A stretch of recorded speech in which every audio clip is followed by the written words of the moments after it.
So you want to be a majorly productive artist, right? Well, in this video series, while you watch me draw these beauties, I'm going to go ahead and spill the beans on everything that you wish you knew earlier in life so that you can now be a complete productivity beast. And I'll start with the topic of how do you balance a really great art life and a really great personal life? Because nobody ever told me this. To start this off, I want to let you know how being an alien made me a better artist.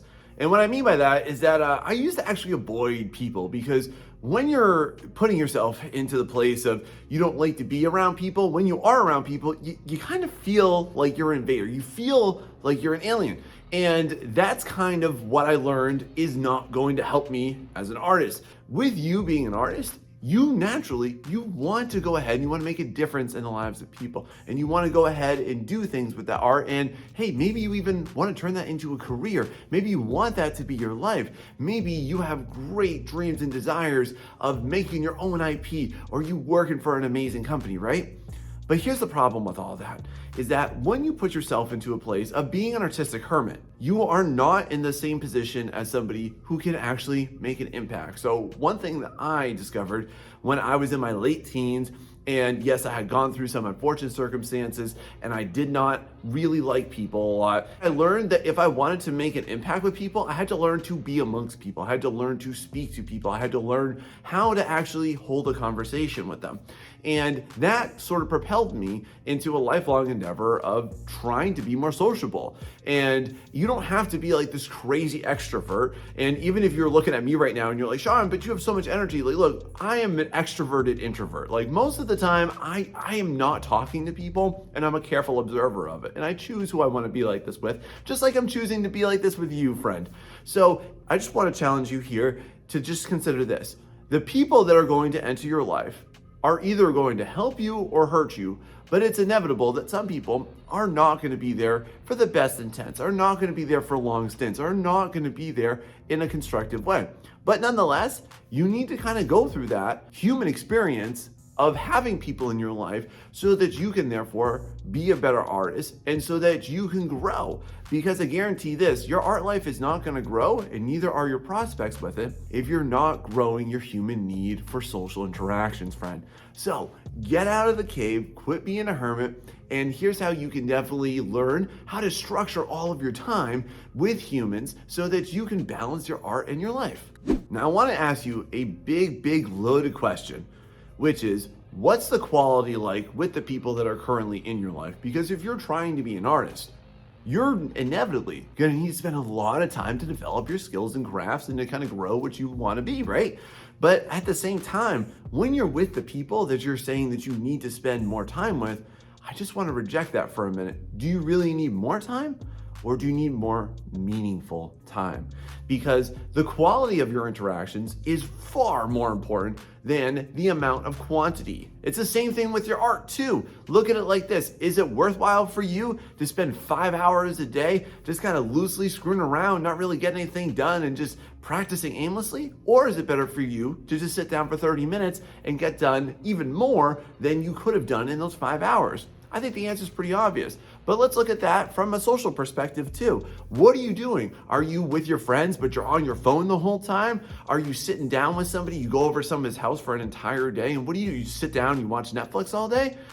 This is a problem. We tend to mistake a mediated experience for a human experience. So for you that have friends, for you that want to get friends, for you that want to be with somebody romantically, for you that have kids, what are you doing when you're around them? For me as a parent, this is something that I've definitely struggled with in the past, with like being on my phone while my kids are around. Like, especially parents, tell me down below, like when your kids kind of start to get on your nerves a little bit and you just want to shut down and look at your phone. But listen, one thing that I've started to learn a lot is that you need to just be fully present, and you need to focus on what is the quality like and what is the experience going to be like with you without the presence of any media. So here's what I want to challenge you with. Instead of you being worried about the amount of hours that you're putting in to your social relationships, put it into this: how meaningful are they? What are you doing? Like, instead of you sitting down and watching things, playing things, both of you, maybe you go out to dinner, but what do? You just sit there and you stare at your phones the whole time. How about this? Talk. How about this? Go for a walk, go hiking, go do things. I guarantee you this, y'all. You're not gonna feel bad, and you're not gonna feel like you're lacking, and you won't feel like you're gonna have to choose one or the other, social or art desires, when you know that you have really great moments because you have this ability to build actual memories of actually doing things with your friends. Just because you cohabitate with somebody does not make it a good human interaction. Have you considered this before? Or what have you been doing to make sure that you have better quality interactions? Let us know. Now, for you as an artist that wants to be incredibly successful, wants to create great artwork, and you're highly ambitious, right? Can I just let you know how also being sociable can help you build a lot of resentment towards the people in your life?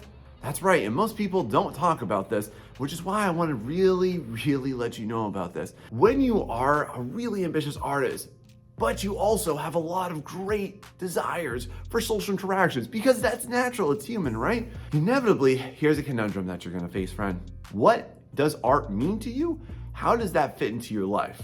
And what I mean specifically is, why are you doing it? What does it bring to the table? And how can one influence the other?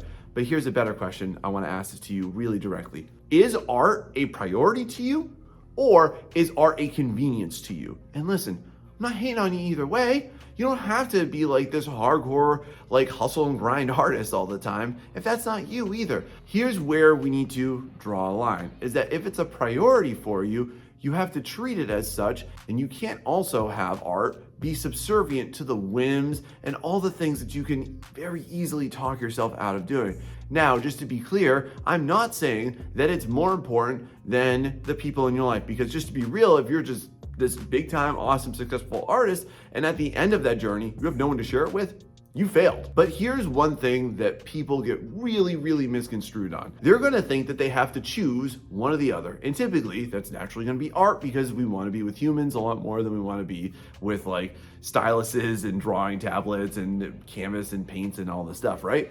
But here's a problem that I tend to notice. Do you ever blame people in your life for why you can't make artwork? Do you ever say, well, hey, I'd like to be a better artist, but I've got needs and I've got to talk to people? And here's a really good one too. Parents, have you ever said this, Jem? Well, I want to be a better artist, but I've got kids. I just want to let you know that in that phrasing and in that vein of thought, you are resenting the people in your life. Have you ever really thought about that? Because what you're doing is you're blaming other people for why you haven't done things. And what that is it's really lethal. Forget art altogether. That's lethal to you. It's lethal to your mindset. You're blaming other people for things that just you haven't done. Why don't you shift your mindset? Why don't you say, I'm going to be a better artist so that I can be a better husband, a better father, a better mother, a better aunt, a better friend? Because when you are focused on the things that are really meaningful to you, you're gonna bring a better you to everything that you do. When you are not making the excuse of, well, I can't do this because of these people in your life, then what you're doing is you're also motivating yourself to want to do better for them, because you're going to bring them up, because you're going to bring more opportunities to the table, because you're going to be able to provide a better life for your kids, because you're going to be able to provide a better life for you and your spouse. Or for you that doesn't have any of that right now, friend, and you're watching this trying to figure out how to do it, think about this too. When you are not blaming other people, maybe you're a caretaker of somebody in your life too. I know a lot of you are like that too. Well, listen, stop blaming them for why you're not an artist. Take this as your opportunity to see as a priority for you, so that you will show up better for them and you'll be able to care for them and love them more, because you've also poured your love into another vial as well. Have you ever thought of it like that? Because once you shift this mindset, you enable this amazing future for you to come your way too, where you're going to actually want to do both of them and not dread nor blame one or the other. How's that sound?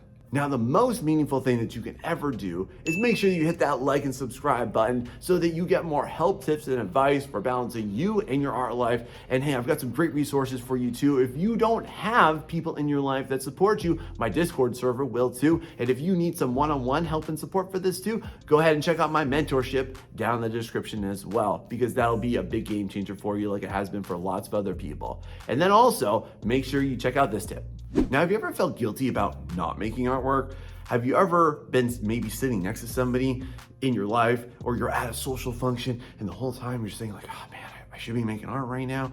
Oh man, I really want to go. Or you're like sitting there with maybe your spouse and you're just like, like you're gonna say you're going to bed. It's this is your normal bedtime right now. What's up? Maybe it's your kids and you're like, oh, kids are supposed to go to bed 30 minutes ago. When you're experiencing this, does that stress you out? Does this sound familiar to you, friend? Because I've experienced all this too. And the one thing that I learned that I have to do, and I think that a lot of artists would benefit from doing, is actually communicating their needs. Talk to your spouse, talk to your friends, talk to the people in your life, talk to your kids. Let them know what you need. And I want you to feel really empowered to be okay with telling people where you need certain boundaries. Like if you need an hour at a certain time of the week to make artwork, let them know. Here's another thing too, so that you don't unleash any wrath from them about the things that you were or were not supposed to do, and now they're invading your art time. Let them know this. Hey, look, I'm gonna sit down, I'm gonna be working on my artwork from this time to this time. Is there anything that you need from me? Do you need me to do anything? Do I need to take out the trash, put away the dishes, bathe the kids? Like, just think about that. I think that a major flaw that most artists operate under is that people just assume that because you make art, that people understand what the value of it is to you. But you wanna remember, people don't swim in your head, only you do, friend. So if you want people to understand what that journey is like for you, you have to be open, you have to be communicative. Because if you don't tell them, who is? Because it's probably gonna be you when you fly off the hill and you get pissed about it, or you start taking it out on yourself. Watch out for that. Now, on the road to balance in your life, I wanna ask you this. How do you demonstrate love for yourself and love for others? Well, most people would say that it is through showering yourself with loads of positivity and just tidal waves of gratitude, or you maybe do the same thing for everybody else in your life and you shower them with time and you lavish them with attention, right? But that's really just a super surface level version of what it means to have a meaningful connection with somebody else, to have a bond. One of the main things that I would really recommend you do, friend, and this is gonna sound weird to you, but it's gonna definitely help you big time throughout your entire journey on this thing called life, is this. You have to be okay with setting firm boundaries with people. Because when you say that you're going to do something, when you say that you need time, and then people don't respect that, and you just cave to it all the time, like I get it, sometimes things come up. But listen, when you're doing it disproportionately in favor of other people versus yourself, you're actually disrespecting yourself. You're actually disrespecting your time. And you're, by the way, in everything that you do, you're teaching people how to treat you. So if you're allowing people to invade your art time, something that's meaningful, something that's purposeful to you, something that is going to serve your greater ambitions, and you're allowing them to get in the way, to disrespect, to not be respectful to you, then you're also conditioning them not to love you, and by extension, for you to not love yourself. Is that really what you want? So when you want to have meaningful social bonds with people, it's really important here. You gotta set some firm boundaries. Most people would say that this is cruel, or it's not going to serve you, or it's going to upset you. But actually, what you're doing is you're demonstrating the highest form of self-love.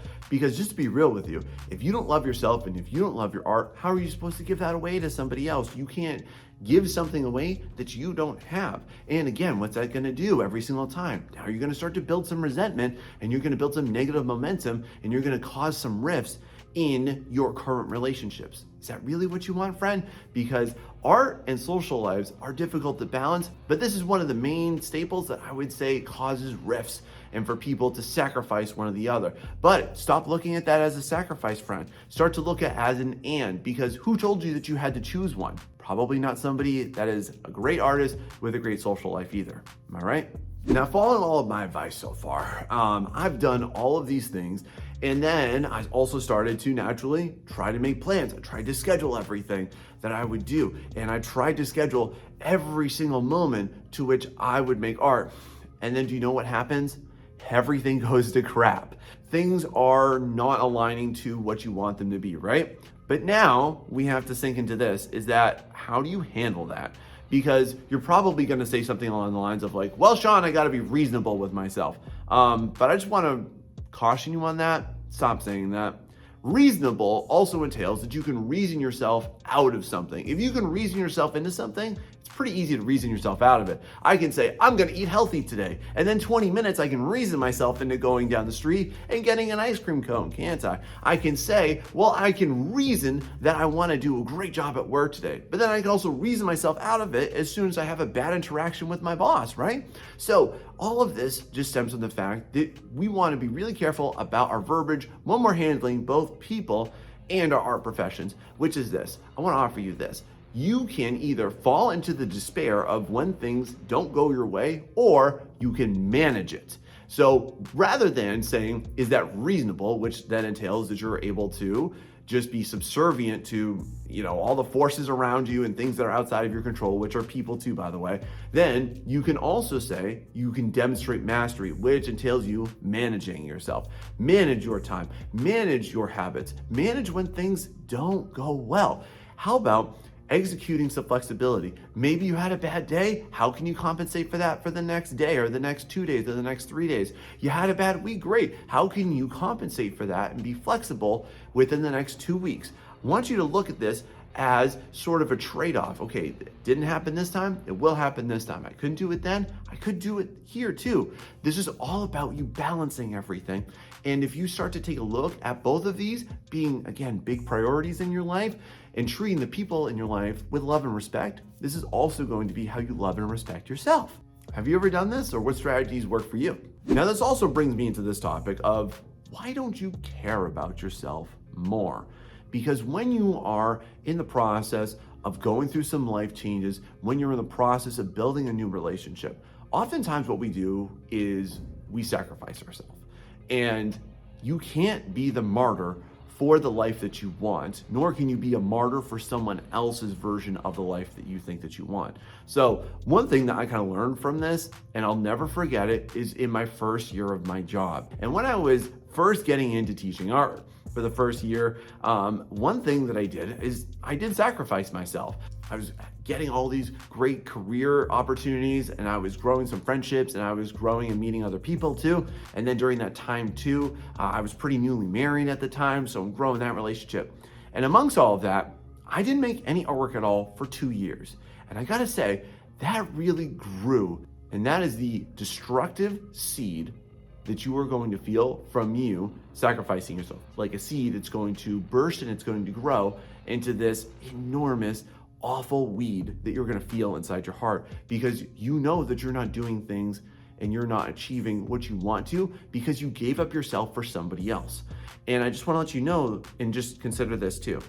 If things don't go the way you want with that person, with those people, what do you have to show for it at the end? Let's say that your spouse leaves you. Let's say that your partner leaves you. Let's say that your friends don't want to be around you anymore. What do you do? How do you fix that? What do you have to show for it? You have nothing. So in caring for others and showing care for others, you have to also show care for yourself, right? Are you making this mistake? I certainly hope not, because I definitely learned this the hard way, so you don't have to. Next, I want to ask you this hard-hitting question. How do you feel when you let people down, and how do you feel when you have to disappoint people?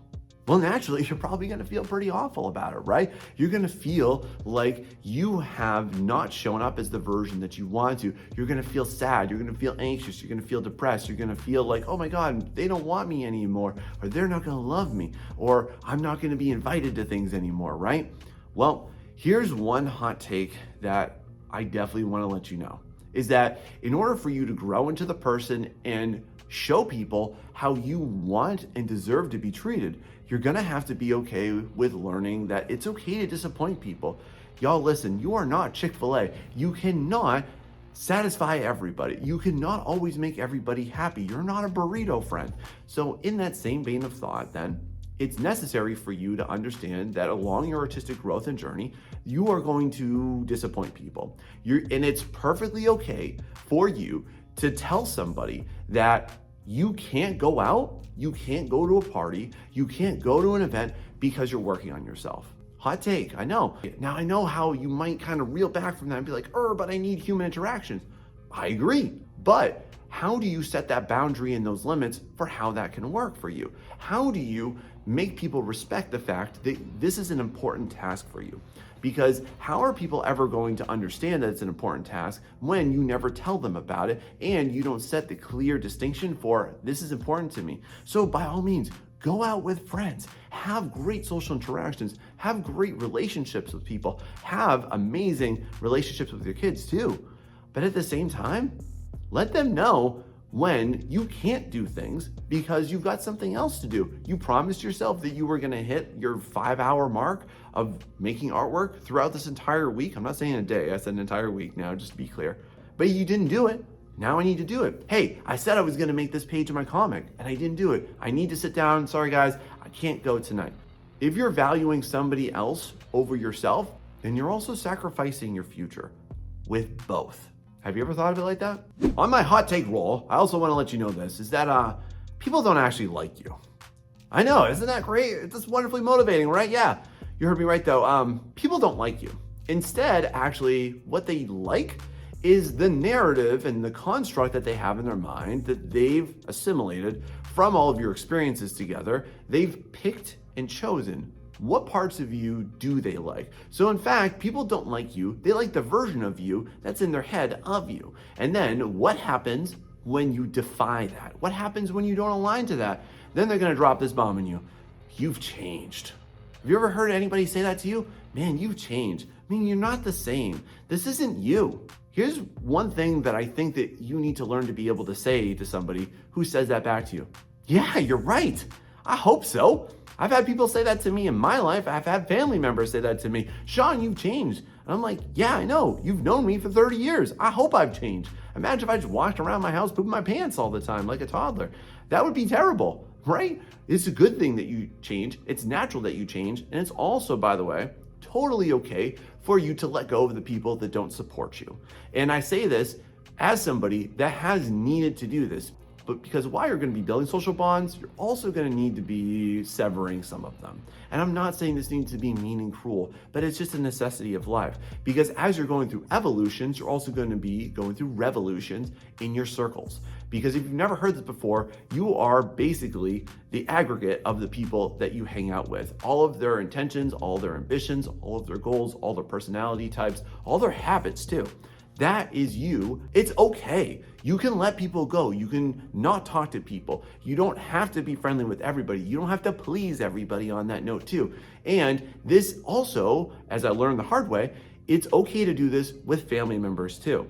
There are going to be some people that come into your life and some people put into your life that are not going to be a good influence for you, that are actually going to be immensely harmful to you. And I'm not saying that you need to call up your friend and be like, hey, Andy, I know we've been together and we've been friends for 10 years, but bro, I can't hang out with you. And then hang up the phone. Like, you don't have to be dramatic like that, but maybe you just stop talking to them so much. Maybe you just don't go out of your way to go see them so much. Maybe when you're in a familial situation, like you're at some type of family gathering, just make it a point to not really go up to them that much. That you really just make communication as a necessity or as a response rather than you initiating that. Because just to be honest, there's some really nasty people in this world. And there's a lot of family members that are really harmful to your mental health that you don't need to be around. And this goes for your friend group too. Because rather than you complaining about, oh, this person's so toxic, or like, oh, this person's terrible for you, rather than you falling into this victim mentality, I just want to offer you this, friend. You're the person that allows them to be there in your life. You're the person that allows them to influence you that much. You're the person that allows them to be around you so much. And if you're a kid, I get this. I'm sorry. It's really rough. I've been there too. And I get this from you because you're kind of trapped for the first 18 years of your life and you can't get out of your house. I get that for you.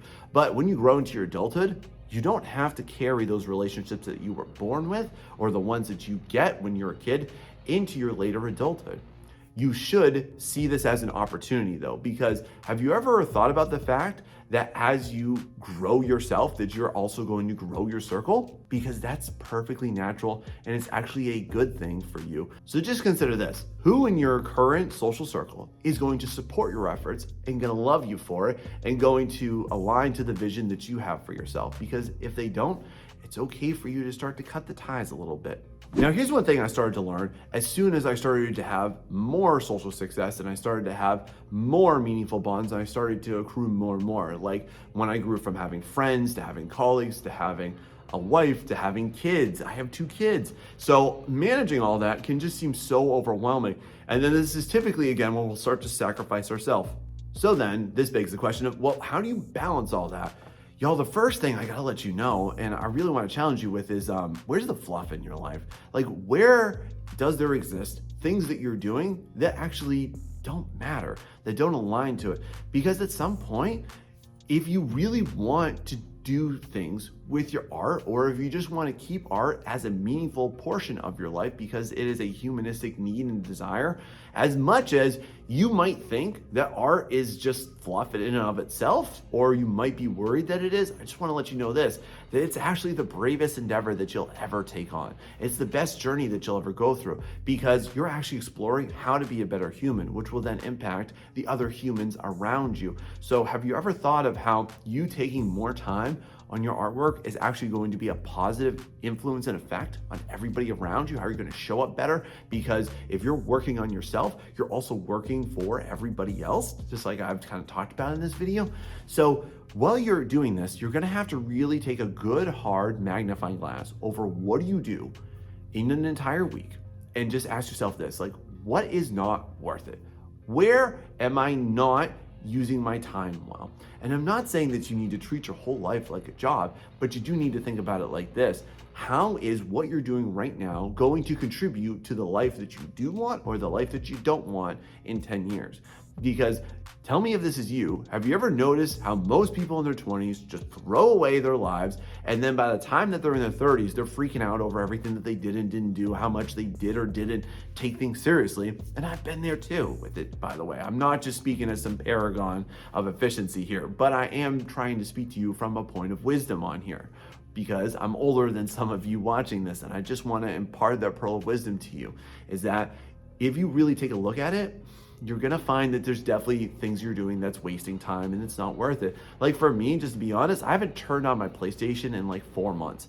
And some of you would be like, oh God, that's terrible. That's the worst thing ever. That's how I de-stress and all that. But to be honest, when you're engaged in meaningful activities, you're gonna stop filling yourself with meaningless activities. You're gonna stop trying to seek being filled with your time, and you're going to instead shift to being fulfilled. Have you ever thought of it like that? So an easy way that you can start to do that is track your time, track how long you're doing things, track what activities you're doing right now, and how long are you doing them for? You'll be amazed with A, how much time you actually have for art making, and B, how much time that you're gonna waste doing other things that don't matter. Because if you don't cut the fluff, your whole life is gonna be full of it. Do you want that? So do you want your life to be totally filled with great achievements and memories and love and affection and meaningful social relationships? Or do you just want to have your life filled with a whole bunch of nonsense where you basically have the life of what is the equivalent of a stuffed teddy bear? And on the topic of how to be more productive, how are you at managing your time? Because this is how the top artists get stuff done, and now you can know how to too. The number one reason that I see why artists don't get enough done, they don't manage their time well, is that they just sit down and they go, okay, let's make art. And this is extraordinarily inefficient, y'all, because what you actually need to do is give yourself targeted goals. So what I typically do is I typically use something like this in order to really structure out what do I need to get done that week. And by giving yourself some kind of a schedule, just like this one, then you can really write down targeted things that you need to accomplish. You can do this by day, you can do this by week. And when you're doing this, don't be ambiguous. I don't recommend that you say things like details. Like details where? Be specific. Where are you gonna do that? Whatever is gonna happen in there, give yourself targeted goals. A really easy way that you can also get this done is just on a sticky note or on a scrap piece of paper, just write down like 1 to 3 things that you want to get done and be really specific with that. Because when you are intentional with your time, you are going to be more efficient with your time versus you just floundering around and trying to figure out what the heck you're going to do in that time frame. And that also brings me to this point that we have to talk about. What is definitely proven is that when you work with a targeted goal and you give yourself a time frame, your rate of improvement accelerates for it. So you want to make sure that you not only give yourself a targeted goal, but you quantify how much time that's going to take. Now, let's say that you're somebody here who doesn't know how much time it takes to do things, or there's too much variance. So here's how you get through this, friend. First off, what you can do is if you're doing anything digitally, start recording yourself and just see how much time that takes. The other thing what you can do pretty easily, if you don't do this, if you're working traditionally or in any other medium, create kind of like a punch in punch out system for yourself where you just write down what time you start and then what time you finish. So give yourself that overall time frame to work with. As far as how you should be working with yourself and structuring in your professional work or your personal work too, I want to give you a really strong outlook on how you should schedule your time. So check this out. All right, y'all, let's take a look at this bad boy right here. So this is pretty typical for what I see for somebody who's just starting out. They're just getting used to commissions. They're just getting used to working with clients. Here's the problem with this one is that you'll see basically when you're going to check in with your clients. And by the way, if you're not working with clients, just imagine that this is you personally working on one or more than one artworks at a time.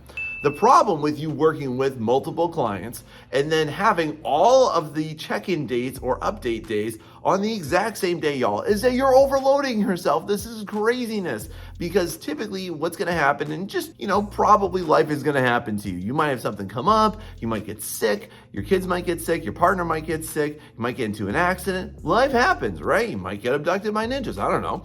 But in any case, if you are going to structure in all of your client update dates on the same day, it is madness. Because what you're setting yourself up for is massive stress, y'all. I don't recommend this. And listen, the more clients that you work with, the dumber this idea becomes. You absolutely cannot have this same check-in date. Y'all, I've done this with 4 or 5 clients at a time, and I have made this stupid mistake, and it stressed me out so much. Like, all it led me to was me staying up stupidly late the night before. Don't do this, y'all. There's an easier way to get this one done, and here's how you should do it. So the first remediated schedule that I want to show you is for if you're just going to do this as a side hustle, okay? This could also be for a developing artist if you want to give yourself some great structured guidelines for you to actually hit your goals and, finish artwork for a change. Are you a serial unfinisher? Let me know about it down below here. I hope this helps you. Basically, if you're going to be a side hustler, so as you can see right here, I have different days that I'm going to check in with different clients, and I've included on here at least 4 different clients. You're also going to notice how I've also then gone ahead and I have other clients that I'm structuring in afterwards. So basically, what you always want to do are 2 things. You want to first off make sure that you don't have your client update days all on the same day, or more than one on the same day if you can make it so. And also, as you're finishing one project, you can go ahead and start another.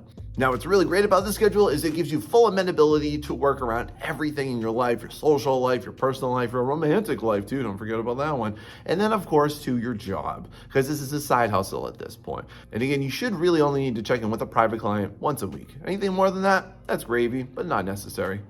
Now, let's take a look at what this looks like if you are a full-time professional artist and or you're somebody that is trying to build this into a professional career.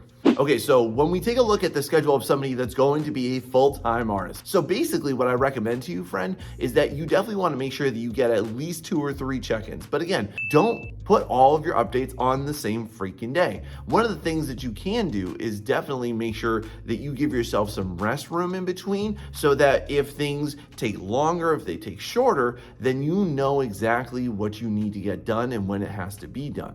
So again, as you look at this schedule here, you're going to notice how I've alternated what days I check in with what clients. And especially if you're working with private clients, you can work with them on the weekends. They'll have no problems with that. Now, if you're working with corporate clients, this is probably a bit more structured for you. You might have in your contract an actual deadline that you have to provide updates with. So you can definitely accommodate that and you can work that into your structured communication with them as well. And it's not hard to do. You see how that works, y'all? Isn't that so much less stressful? Now, while you're scheduling in all this, friend, here's what you also need to insert into here. You need to get some time for your personal work. Your own IPs, your OCs, your original stories, things that are going to make you a brand, things that are going to basically just enliven you, things that are going to bring out your passion and allow you to stretch and explore what you're actually able to do, right? So that's really important. So structure in at least, friend, at least one day where you are going to work on your professional artwork. This is not something that you're getting paid for. It's not something that anybody asked you to do. It's not even artwork that your mom asked you to do. I want you to just work on stuff that you love, that you're really interested in, that is going to be worthwhile for you to develop your personal interests. Make sure you structure in at least one day for that. And then that way too, while you're working on all your professional work, then that way you can just keep your love and your passion for art alive. And then also, y'all, you can't forget about this. Now look, this may sound counterintuitive. This may sound like it's something that is not productive, but I promise you, friend, it's going to make a big difference for you. You have to structure in at least one day a week where you're not making any artwork, okay? This seems like it's counterintuitive, but my friend, I just gotta let you know this. For the sake of your mental health and your physical health too, you need a day where you're not sitting hunched over something and you're trying to draw, you're trying to paint, and it's really good for your overall mental and physical health for you to have a day where you're just not heavily producing artwork, okay? This is also gonna be your day for socialization. This is also gonna be a good structured day for you to do things like spend time with your partner or your kids or your dog or your cat or whatever cool exotic animal. You have a tiger or anything? That might be kind of fun until they grow up and rip your face off, you know? But anything that you're doing right there that is fun, do that on that day. And this break day is gonna allow you to then come back refocused and re-energized to pour all the energy into your professional endeavors or into your personal artistic growth endeavors too. Don't forget about that. Now listen, friends, everything that I've just said is completely worthless unless you also manage this.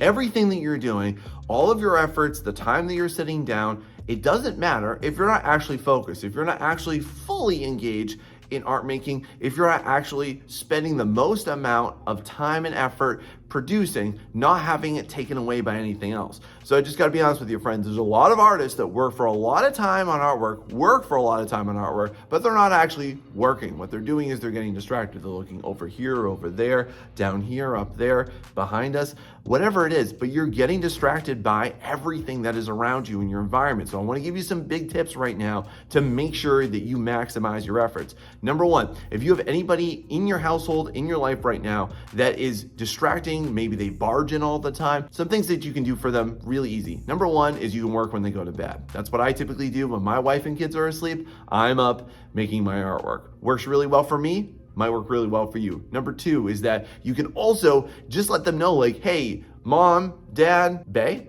I'm gonna go ahead, I'm gonna work on my artwork right now. So please, I just need like an hour or two. Can you just tell me if you need anything done? Get that stuff done before you go into that space. Another big distraction is obviously any electronics that are in your space right now. So if you find yourself putting on shows that are really engrossing, if you find yourself watching YouTube videos while you draw, but your attention is less on your artwork right here and it's more over here on whatever's happening on Stranger Things, then you've got a big problem because you're not actually engaged. And every single second that you look away is like a full minute that you have to take to re-engage with your actual artwork. Don't do that to yourself, friend. You have to manage your distraction and make sure that you're actually focused on your efforts. So with electronic distractions, what you might want to consider doing are things like turning your phone upside down, turning it on vibrate, turning off notifications, putting it in another room, putting it in a drawer where you can't access it. If it's a TV, shutting it off. How about that? That's a crazy idea, right?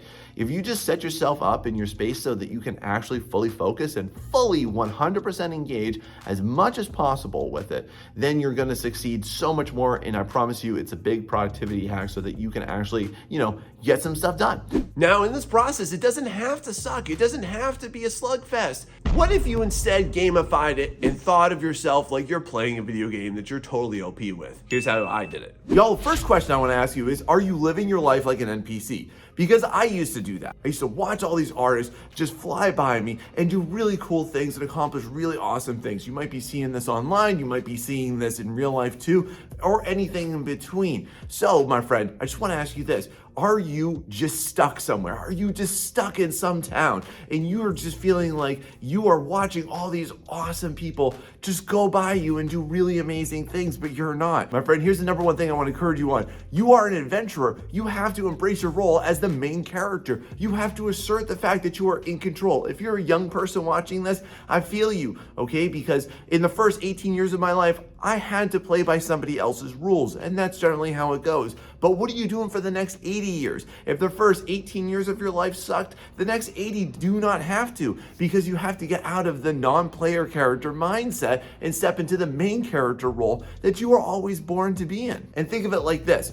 You can see how much time you put into video games, haven't you? And I used to do it too. And I remember booting up like Elder Scrolls, right? And I could see, man, I completed that game. What's that? Oh, 201 hours, right? But think about it like this. What if you put that amount of time into your artwork? Would you feel better? Would you be better? Would you maybe be in a different place? Would you maybe have some more opportunities? And y'all, I'm not trying to call you out and make you feel like you're not supposed to do this. You're supposed to enjoy things. I want you to enjoy things. And that's a terrific thing for you too. But what's the proportion? Like if you put in 150 hours into a game and you put that equally into your art, then you should be in amazing places.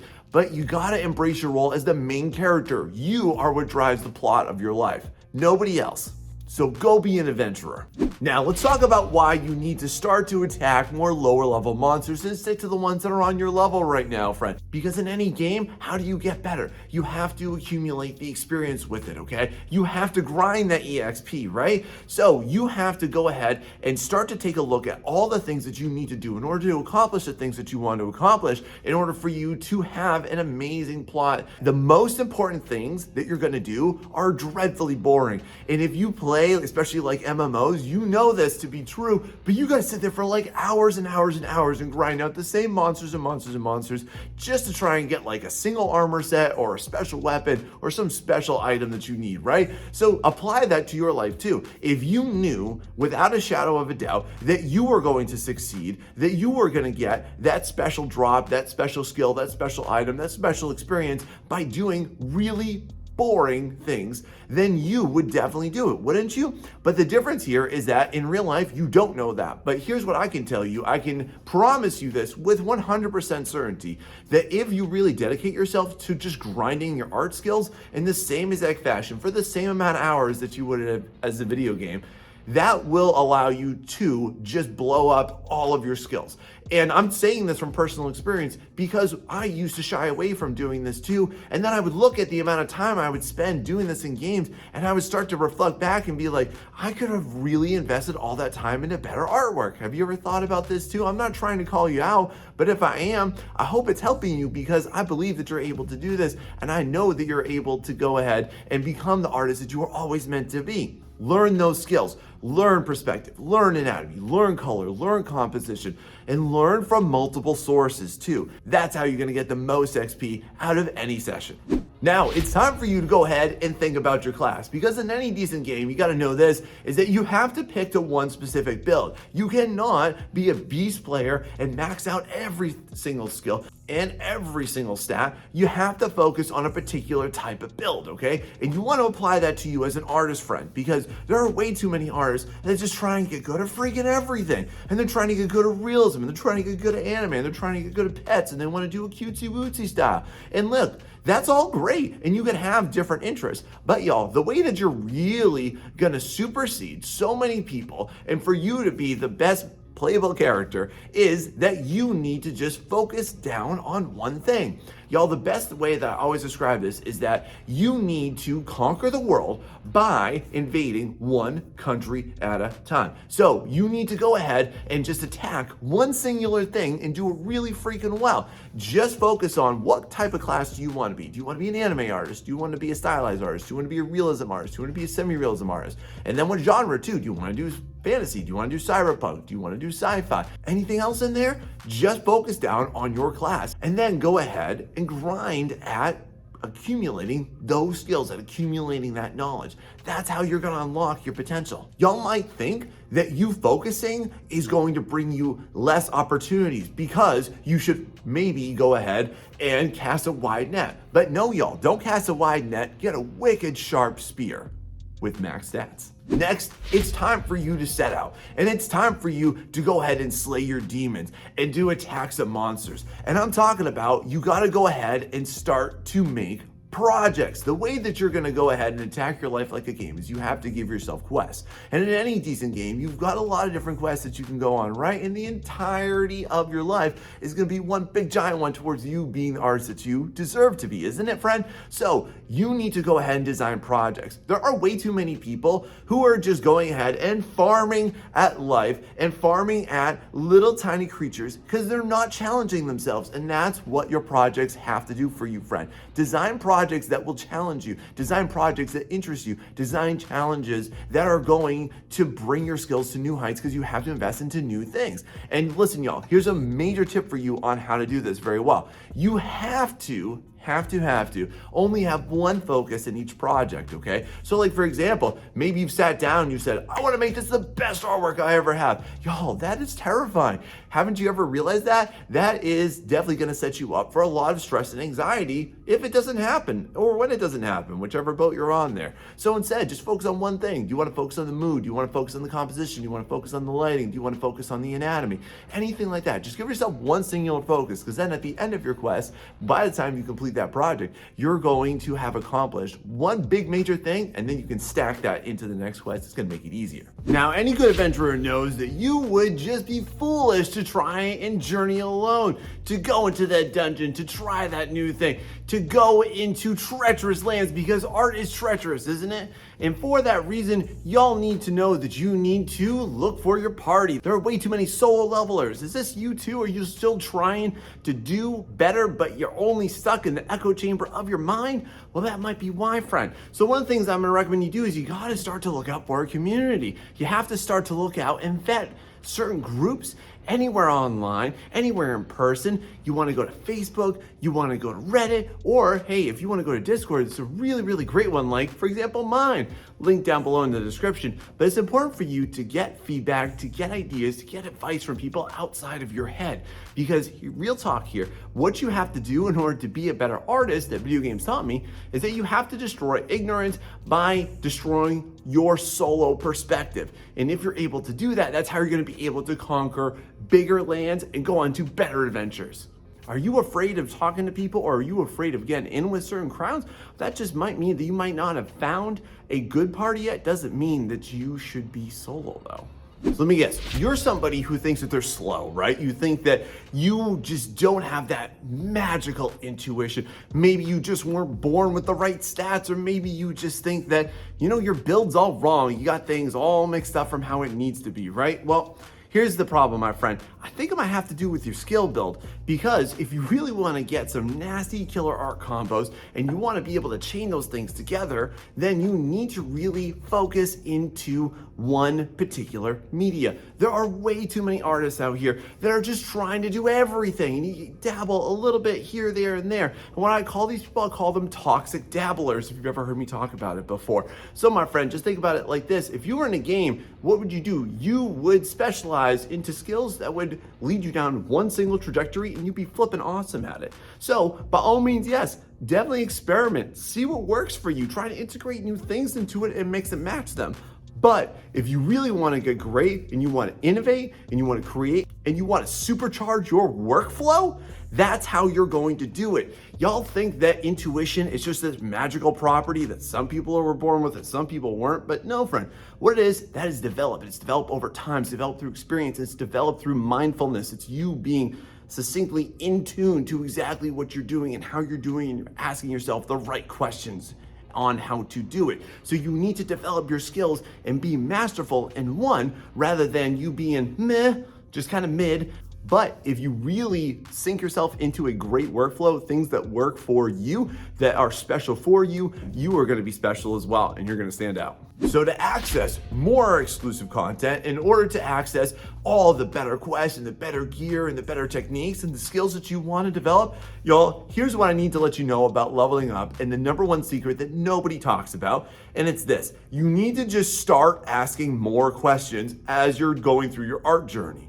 And everybody will always blame this on your skills or anything, but how do you get there and how do you level up, friend? Well, here's the thing. Sure, you can go ahead and you grind out a bajillion boxes, or you can do 100 hands, or maybe just do this instead. You need to consider that you're not asking the right questions. And when I started to realize this allowed me to propel my skills and propel my artistic future. What I learned was that curiosity and reflection equals faster improvement, because there are so many people that just think that if you just robotically go through the process of making artwork over and over and over again, it's somehow going to get you there. But y'all, if you're not looking back on that and asking these questions, then you're not going to improve very much at all. You need to ask things like, first off, if you're trying to get better, faster, more efficient, ask yourself this: what's the priority right now? Because there are so many people that start off in artwork and they're anxious about how it doesn't look Instagram worthy, or that this part's taking too long. Maybe you just prioritize that way too early at the expense of everything else.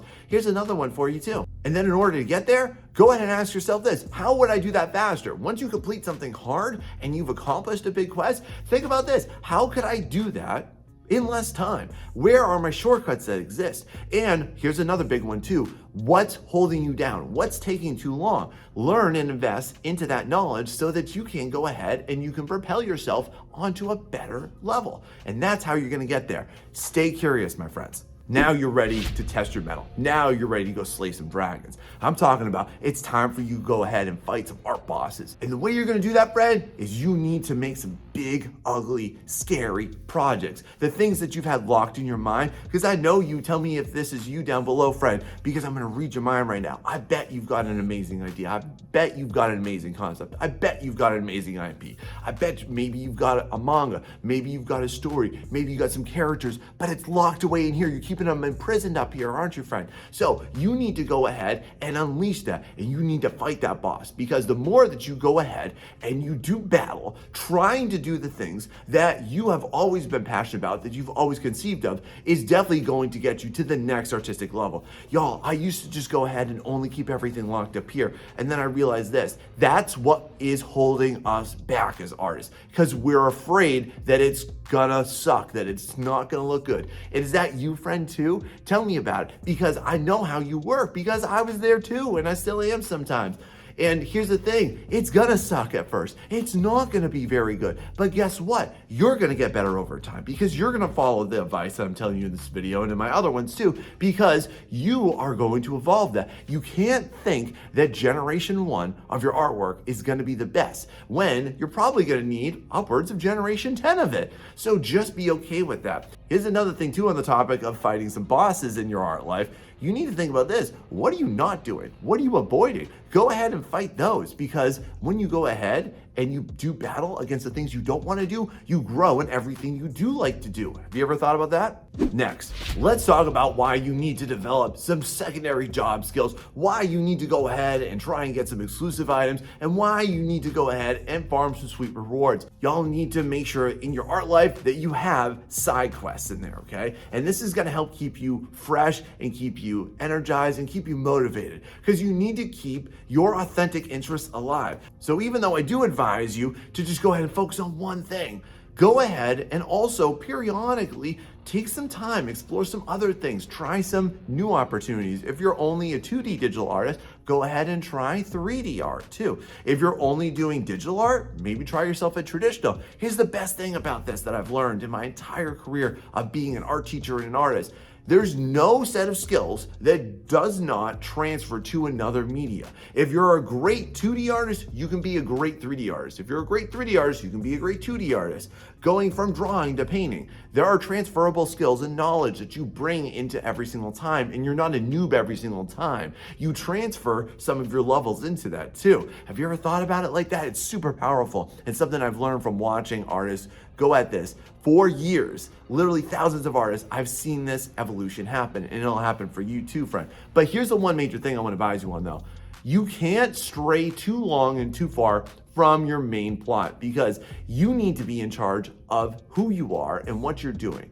And you're the main character here, right? So you cannot go away for so long doing all these side quests that detract from what your main purpose is, because at that point, you're just distracting yourself. As you're journeying, as you're questing, as you're adventuring into being an artist, friend, Did you remember to save your game? Did you remember to back up your data? Do you remember to turn on autosave?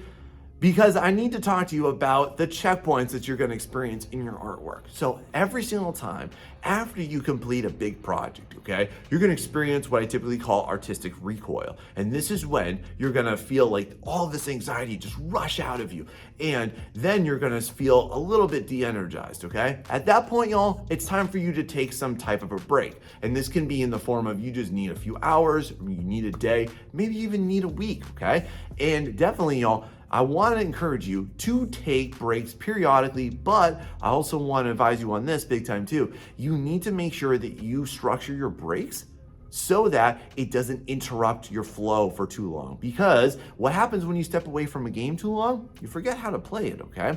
But nonetheless, your art skills do save. You can walk away from it for a little bit and come back to it, okay?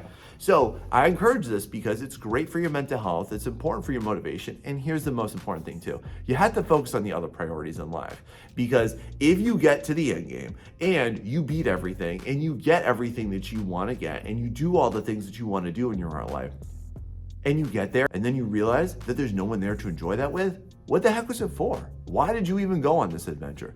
So that you can be a glorious loner? I don't think that's what you want, friend, is it? So make sure that you structure your breaks, but hold up, pause now.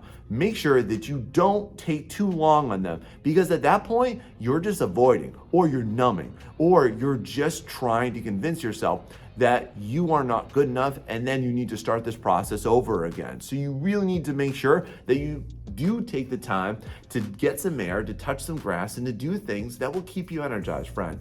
But you can't stay out of it for too long, because once it's disproportionately you taking a break, is you starting to give up. Be careful.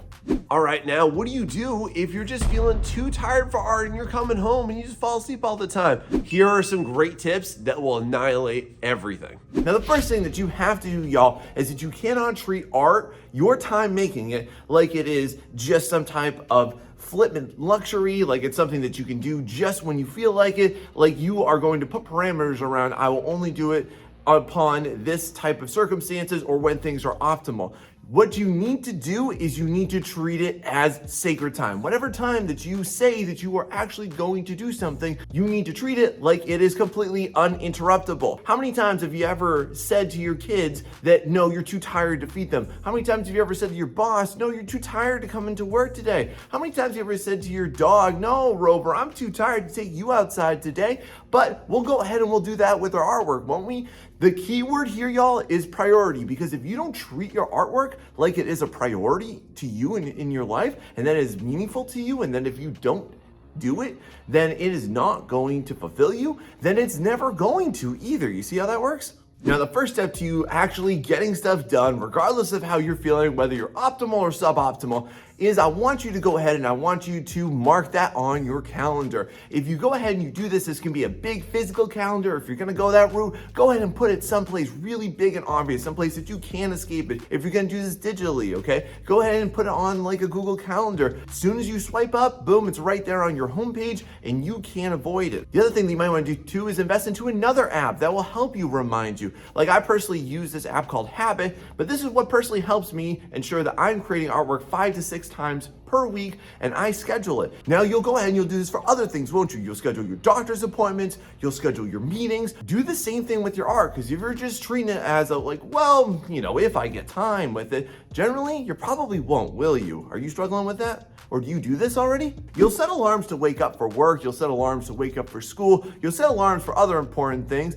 So do the same thing with your art. Now look, you can do this on your phone very easily. You might even want to set 2 or 3 just to make sure that you don't slack off on it. Now listen, here's another thing. If you really want to take another road to this to make this even more literally alarming, is go ahead and get yourself a physical alarm clock. It can just be a regular digital one, you know, those really annoying alarms, right? Or if you really want to go for this, go ahead and go one of those old mechanical ones, the ones with like the little bell and ding-a-ling-a-ling-a-ling. Go ahead and do that and just put that somewhere like wherever you would normally hang out. Instead of making your artwork, instead of working on your craft and stuff, go ahead and put them right there so that there's no chance that you will ever forget about it. And when I say set those alarms, like do it the night before, or if you're doing it on your phone, you can literally do it for the entire week. But you've got that sacred art time. You need that physical reminder, that auditory reminder that yes, it is time to go. It is my sacred art time. Now, once the alarm clock goes off, here's what you want to do too, is that you want to remove any types of barriers between you and the action that take place. Because the number one thing that you're going to struggle with, and I know how this is because I've been there and I still continue to be there sometimes, is you creating momentum, like just you going and getting to do the thing that you're supposed to be doing, or the area that you want to work on, or that thing that you know you're supposed to do but you can't. You know what I'm talking about, right?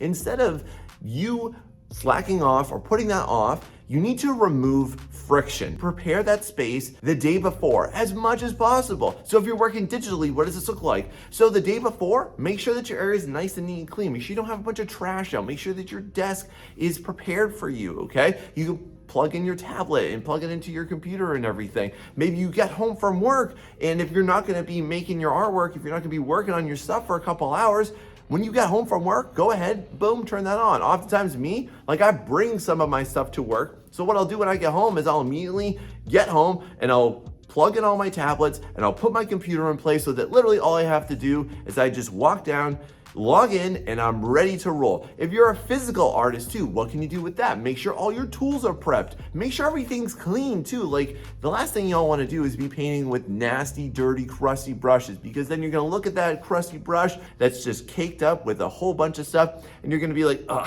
I don't want to clean this. I'll put it off till tomorrow. So if you remove the friction from you actually starting the task, then you're gonna go ahead and you're gonna be more enabled to actually lean into it. So what are some things that you like to do? Because these are things that I like to do, but I'd really like to know what's helping you out on this step. So when it comes time to what you're actually supposed to be doing, when you're actually supposed to be creating artwork, what are you usually doing? What prompts you to lean into that excuse of, I'm too tired to make art, I'm too tired to practice or do this or that? What are you doing? Are you playing video games? Are you watching TV? Do you just sit down on the couch and you just melt into that beautiful thing and you just doze off, right? So what do you do about that? Some of y'all are not gonna like this, but I'm gonna tell you, you're gonna love it once you actually start it, which is that you need to remove your distractions. And now listen, I'm not just saying like, just tell yourself, I'm literally saying like, let's take these steps. So for example, if you are sitting down and you're watching Netflix or you're sitting down and watching TV, unplug the TV. Go hide the remote somewhere where you have to walk all the way across your home in order to get it. If you're playing video games, okay, cool. Hide your controller. Take the cord out of your PS5 and go ahead and put it somewhere else so that you now have the obstacle of, oh, I gotta go get that and then I gotta go plug it in.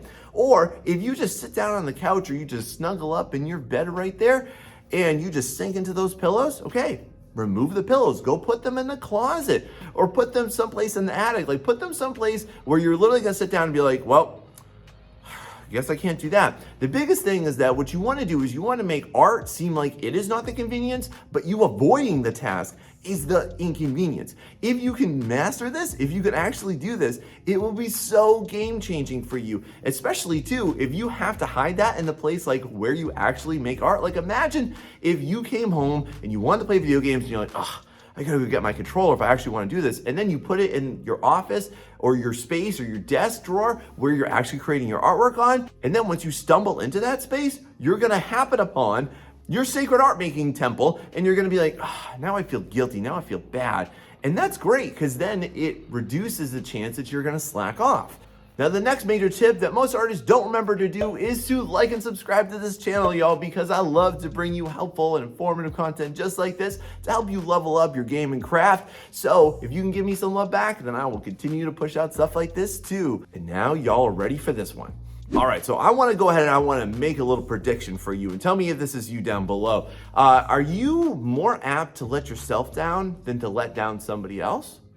If so, one of the things I definitely recommend that you do at this step now is, regardless, you should enlist an accountability partner. This is somebody who's going to provide help, assistance, who's going to also help to remind you so that when you're sitting next to them, if this is like your spouse or your bae or whoever you're sitting with, and that alarm goes off, boom, they're going to be like looking at you going, hey, you're supposed to be creating artwork right now. What are you doing still sitting here? Get your butt up and go for it, okay? So this could be somebody too, by the way, that is very loving and genuinely supportive, and they just want the best for you. Or doesn't have to be like that too. What can you do in that case?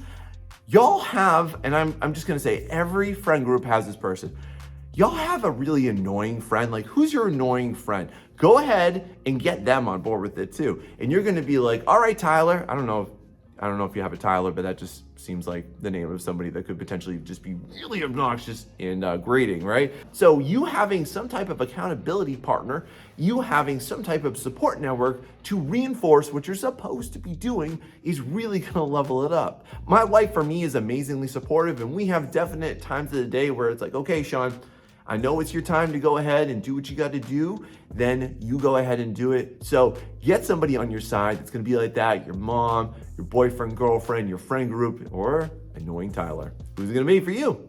So I just presented y'all with a carrot, but here comes the stick, because you can't just be all rewards here. This isn't poppy training here. So what you need to do too at this point is you gotta create some consequences for when you don't do it. So how does this look? Basically, I want you to think about your accountability partner, and let's say that you're alone, do the same thing, up the stakes for what is gonna happen when you don't do it. Like, I was literally talking to one of my mentees about this, and I asked them, hey, what is your least favorite chore that you like to do around the house? And they were like, oh, I hate to do the dishes. I was like, good. So every single time that alarm goes off and you don't get your butt up and go and do your artwork for whatever period of time that you want, you're gonna have to do the dishes that night. And then guess what? Your wife's gonna be over there like, yay, at least I got something done, even if he's not doing what he's supposed to. And then guess what? Now you're gonna have a condition for you to remember to do it. What else can this look like? Let's take annoying Tyler, for instance, right? Let's say that you tell Tyler, hey man, if I don't send you a picture of me working on my artwork 4 times this week for an hour, then I owe you $20 at the end of the week. Guess what? He's gonna follow up with you, right? Because he wants that money. He wants that 20 bucks. So you make sure that you follow through on you. Now let's say it's you too. Okay, so if I don't do my artwork, then I gotta put away my video game controller for 2 days because I need to get back on track with that. Create those rewards and consequences, because y'all, if you actually restrict yourself in this type of way, then you are going to condition yourself behaviorally to make sure that you get done what you need to get done when you need to get it done. So let's say that all happens and you got everything in the world that's supporting you, but you're just feeling too tired still. Mr. Sandman is just scratching on the back of your neck telling you, go to sleep, go to sleep. So what do you do to that? Let me just ask you this. Have you ever seen a marathon runner just completely face plant and just go to sleep? Have you ever seen anybody in the Olympics? Maybe they're doing a pole vault or something and they just fall over and nod off, right? Definitely not. Have you ever seen anybody in the gym lifting really heavy weights and they just knock out and go to sleep? Of course not. So here's what I recommend for you, Fred. Go ahead and just do some light exercises before you start. The biggest issue is that most of us, when we're in that state of feeling really tired, we are just arrested by that sense of inactivity. And the thing that I want you to know, the thing I want you to remember now and forever, is that inactivity only breeds inactivity.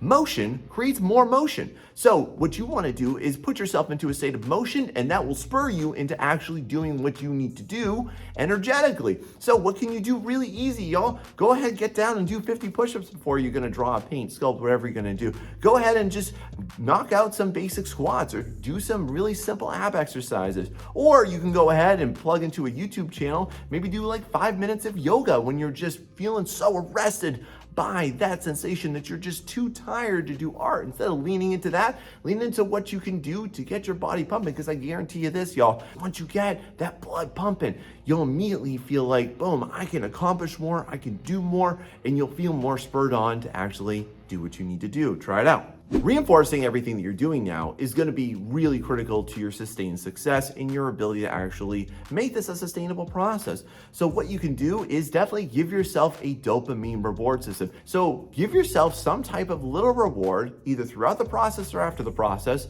for your continued efforts. So let's say, for example, that your goal is that 4 times a week, you're gonna sit down for 2 hours, okay? So what can you do? You can go ahead and, hey, do you like chocolate? Go ahead and grab a bag of M&Ms or your favorite candy. And yeah, every half hour, you get to have a few pieces of M&M, or you just take a bite of that Kit Kat. I'm not giving anybody here permission to just like completely overload on chocolate, but just one little bit at a time throughout. You can do this at the end too. Let's say that you only have like 30 minutes that you can do per day throughout the week, okay? At the end of those 30 minutes, boom, go ahead and give yourself a little reward, give yourself a little snackety snack. So like for me personally, I'm a big Diet Coke drinker. If you are, tell me about it down below. But like, that's really my jam. I have one right over here for right after I record this. I'm gonna give myself that dopamine reward for this process right here. Give yourself some type of reinforcement reward for when you actually do the task. You can do it after, you can do it throughout, just space it out in between. But don't take a long break with it either. Like it should literally just be like a very quick reward, okay? And on that note too, what do you like to reward yourself with? One of the most essential components of making this work, of making it work a long time, and you transforming yourself into the artist that you actually want to be, y'all, is that you have to intrinsically, like from a very deep down place, want it. I've seen so many people who will just fall in love with all of their excuses. And you have to deny that. I want you to look forward to it. I don't want you to be the person who comes home and they're just dreading that time. I don't want you to be on the subway home. I don't want you to be in the car. I don't want you to be thinking about it at work and going, oh, I gotta make artwork today.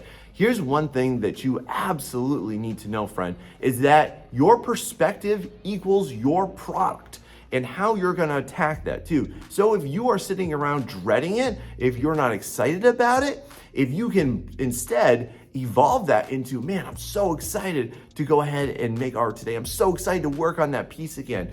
I'm so excited to make a little bit of progress. Even though it might not be 100% where I want it to be by the end of my session, I'm still making progress towards it. That is gonna put you light years ahead of everybody that just comes home and makes excuses, which you're not gonna do now, are you? So one of the biggest things that you also wanna do here is that you have to change your verbiage a little bit. One thing that I see a lot of people say is that they'll say things like, I have to create art, or I have to practice, or I have to do my study. Remove that entirely, because I just want to ask you this, like, how does that energetically make you feel? Like when you say that you have to do something, like, oh, I have to get a colonoscopy, or like, oh, I have to go visit my aunt. How does that make you feel? Like, it feels immediately like you're just overwhelmed with resistance, doesn't it? So instead, remove that, stop saying that. Instead, adopt the mindset of, I get to go home and work on this. I get to go ahead and I get to make progress. I get to go ahead and evolve my skills and my practices and everything that I'm doing here. When you treat it like it is an awesome privilege to be able to do it, you're gonna energetically bring that into your work and you're gonna feel better about it, and boom, another little dopamine reward. Try it out. Okay, now can I get hard with you for a second here? Because none of this is gonna work whatsoever if you do not address the fact that inevitably things will come up. Like, how many times have you said something to the effect of like, well, I'd really like to, but this happened? Or how many times you've been like, oh man, well, these circumstances, they were just so overwhelming. I've talked to so many people that have said this, and the thing that I always notice is like, the absolute passion that they have for their excuses. The thing that you have to understand, y'all, is that you must completely annihilate all your micro excuses, because here's a reality of life. Here's just a little pearl of wisdom, is that every single time that you are making great progress towards any means, towards any goal whatsoever, y'all, life is going to challenge you, and it's gonna be there instead not to put you down, not to make you feel hopeless, but it's gonna test your mettle, and these things are gonna come up, and life is gonna go ahead as soon as you're up high, boom, it's gonna punch you down for a second and be like, what's up, Sean? How much do you really want this? And you gotta look back and say like, I really want this, and nothing is going to stop me from getting there. And if you instead stop putting all of that energy into those excuses, and instead you channel that into what you're actually supposed to do, and you redirect all of that passion for what is actually gonna bring you to a new level, then that is what's gonna bring you there. Don't fall into your excuses. Don't fall in love with them either. Instead, fall in love with your potential. Throughout some point in your week, you know, like maybe it's Thursday, maybe it's Wednesday, figure out what day of the week you're typically most tired. Like for me personally, like Thursday is a day that I'm generally a little tired. Like Monday through Wednesday, I'm like really cranking it out, doing a lot of things, kind of beginning the work week and all that, right? So if this is you, here's something that I personally implemented. Try it out and tell me what you think of it. But I call this sleep doping, okay? And this is basically where I'm gonna pick one night every single week where I'm gonna go to bed 2 to 3 hours earlier. But don't do that every single day now. Do it at least one day a week and you will feel so much more revitalized and energized, because if it actually is a physical thing, then this is one way that you can overcome it. But I'm just gonna be honest, if you're physically tired 7 days a week, you gotta take a good look at what it actually is that's causing you to feel that way. Because more than likely, it's not anything physical, it's actually something socially, emotionally challenging you. And that is the root of the issue. And it's got nothing to do with your artwork. So y'all, don't let your art be a victim of your current circumstances. Let you be the victor for your artwork over your circumstances. And on that topic, everybody's gonna talk about taking a break when you're feeling tired, but have you ever thought about why you're really tired? Because it's not that simple. Here's the real reasons you're usually too tired to make art. Now, how would you like to know the most common energy thief? Because most of the time, you're gonna be like, Sean, I'm just way too tired, I'm way too sleepy. I've got nothing left in this tank right here, right? But look, most of the time, it's not even that. So to give you an example of this, I want you to just think about, how do you feel when you have to do something that you just can't stand? Like it's go to work, like it's do some errands, like you have to do chores. How does that make you feel just thinking about that? Just saying that I have to do this, I can't stand that anymore. So what do all these have in common? You have intense opposition to them. Whenever you have opposition to doing anything, you feel an intense lack of energy towards it. It just sucks all the life from you, doesn't it? I have witnessed more artists not do as well as they could or not tap into their fullest potential, even when they say they're tired, when really what they're just feeling is intense friction towards starting, intense friction towards doing more, intense friction towards tapping into their potential just a little bit more, just to challenge themselves just a little bit more. So as we go through this whole video, I want you to just ask yourself this: which version of resistance am I currently feeling? Because that's really where your problem lies 99% of the time. It's not actually physically tired. And I just want to put this into another perspective for you too, if you think that this perhaps isn't aligned to you. Imagine that you're a boxer, all right? And if you are in any type of pugilistic sport, any pugilistic activities, then you'll know that fighting is exhausting, right? And it takes everything out of you. Similarly, when you have to fight against what you have to do and what you want to do, what you need to do, what you know is going to be best for you, you're actually not fighting against that force. You're actually fighting against what could be the most amazing version of yourself. You're fighting your creative potential. And the reason why this is so hard is actually just because growth is difficult for us and it's uncomfortable for us and it's not going to be easy for us. And because of that though, you might want to consider this: are you just fighting the best version of yourself to sustain the potentially worst version of yourself? Have you ever considered that?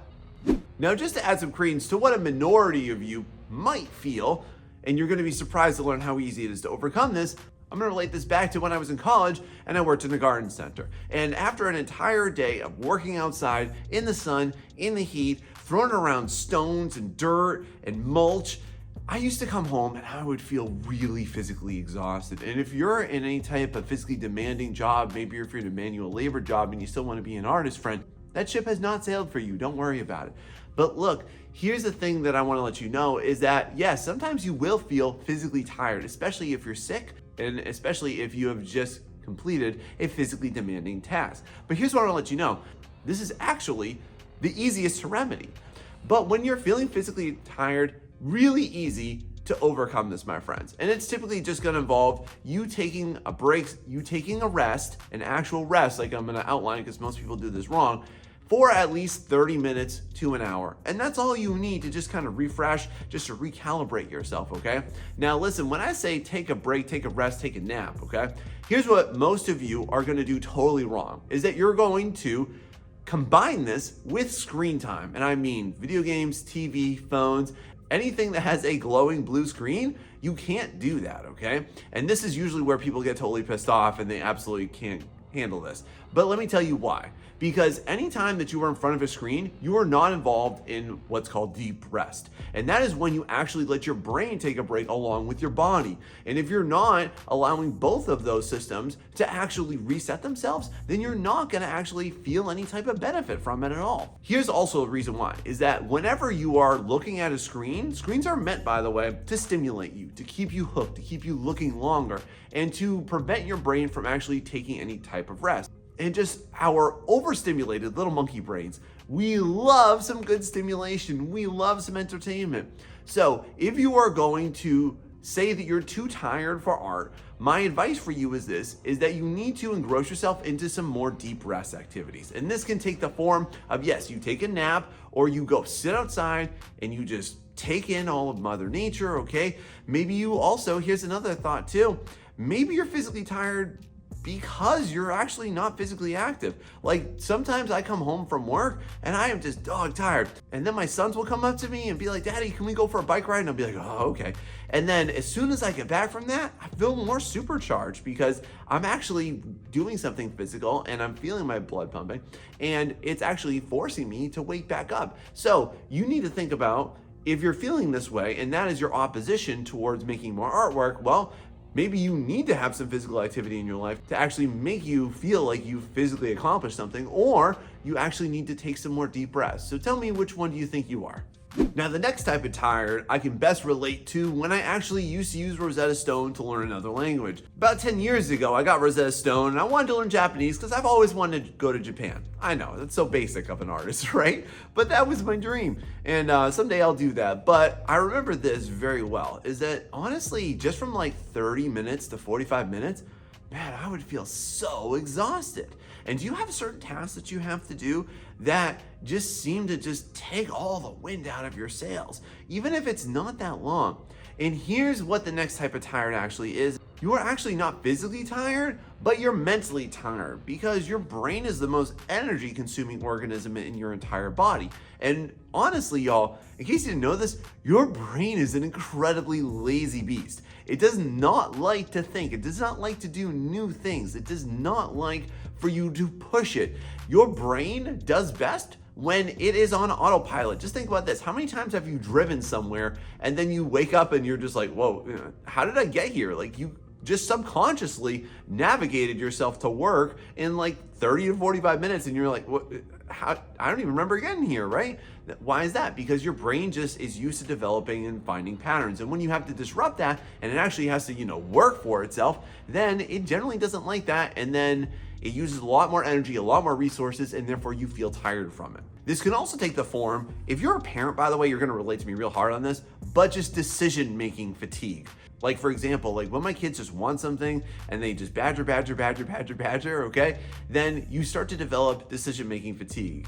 And that is also something that those of you that are at high pressure jobs, you're gonna feel this way too, because when you're engaged in really rigorous mental activity, your brain really wants to cool down.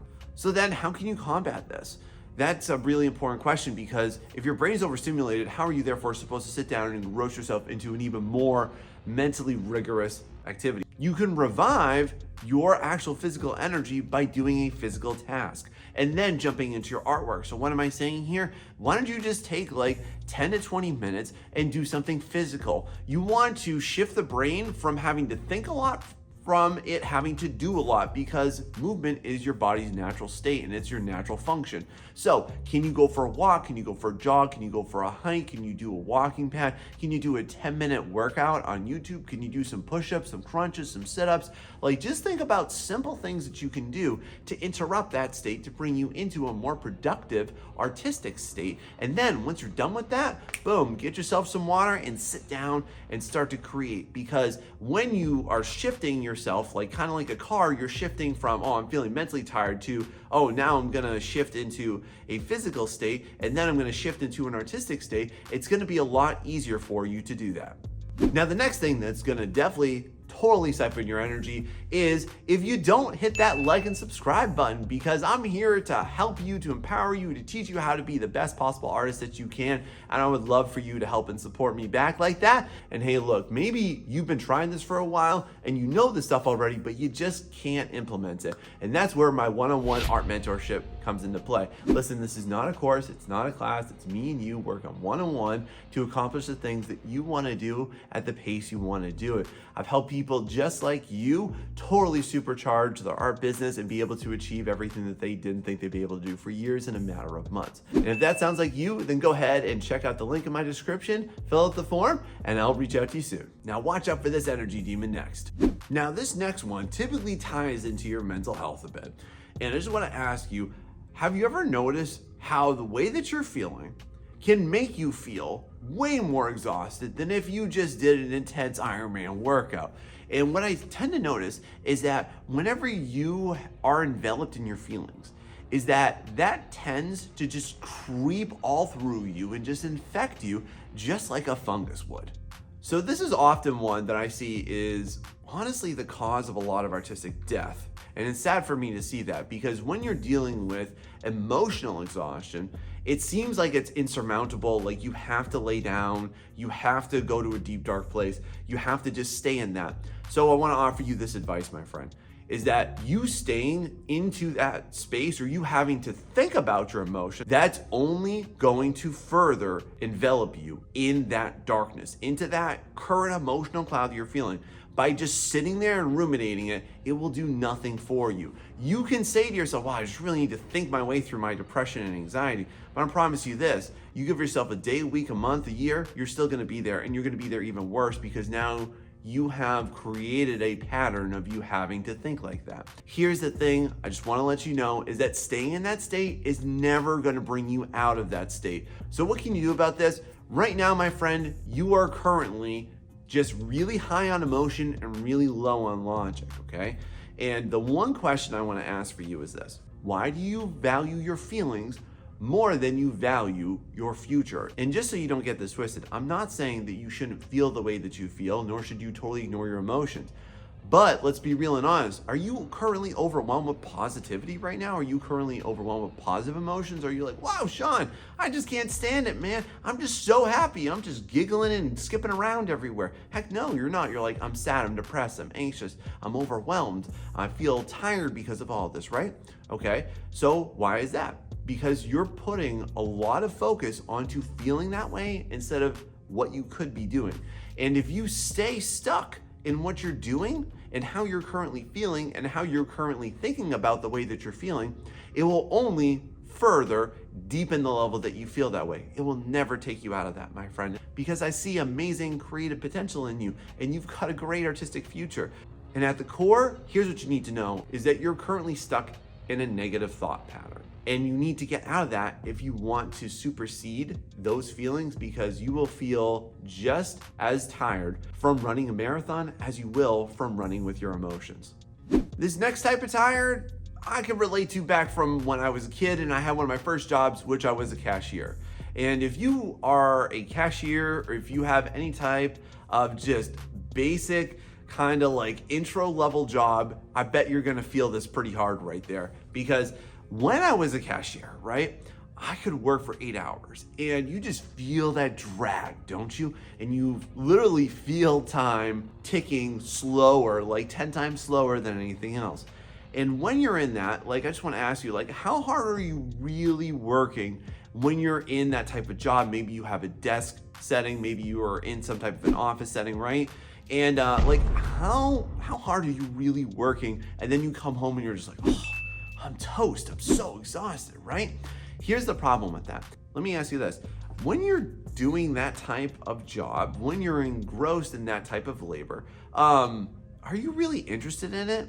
Because I'm just gonna go on a limb and say you're probably not that interested in it.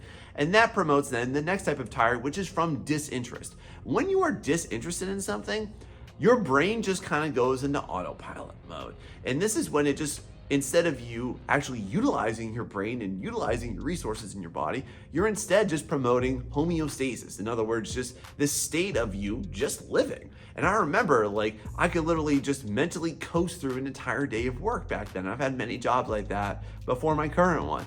And especially when you start to bring that into your artwork, you enter that at a super, super low state. Those of you that are in school, I'm talking to you right now. Can you relate to this one? Like, do you remember just going through school days and you're just like, oh, okay, whatever. Is it time to go yet? Because you're not that interested in it. And being disinterested makes you extremely exhausted in it because you just feel like you're wasting your time, don't you? And then when you bring that into your artwork, you're gonna be like, oh man, I'm not that interested in this anymore. Or have you ever found yourself losing interest in your art? Okay, so how do we combat this, all right?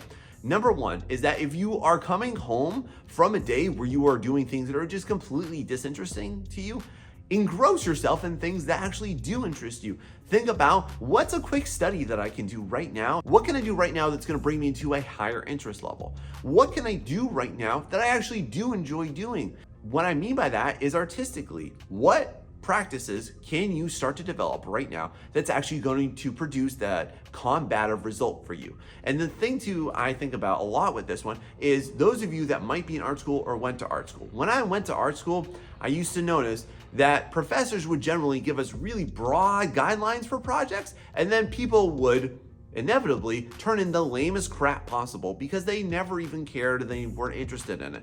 And the way that I've always combated this, by the way, in any artistic project that I do, whether it be for a class or for a client, for a commission, okay, is this: you have to find ownership in everything that you are doing artistically. And for those of you that are freelancing, hear me out big time. You have to find a way to challenge yourself in everything that you're doing so that you actually are interested in it. Like for me, even though I'm given sometimes a spec that I don't like to do for my freelance business, I'll always find a way to insert something that I really want to do, something that I want to learn, something new for me, something that I'm actually quite interested in doing. So then that way it spurs me on. So in your current artwork, I just want to ask you this too. Are you actually doing things that are spurring your interest, or are you just spinning the wheels to look like an artist when in fact you just don't love what you're trying to do right now? Have you ever thought about that? Now, since we're all artists, I bet you can relate to this. When you're doing tasks that aren't associated with what you actually want to do, this artistic thing, do you ever feel a little empty? Do you ever feel like you're missing out? And do you feel like, most importantly, you're not fulfilling your creative side? Well then, you can feel right now creative exhaustion, okay? This is when you are feeling like you're not fulfilling your purpose, you're not fulfilling that creative means through which you are feeling a calling right now.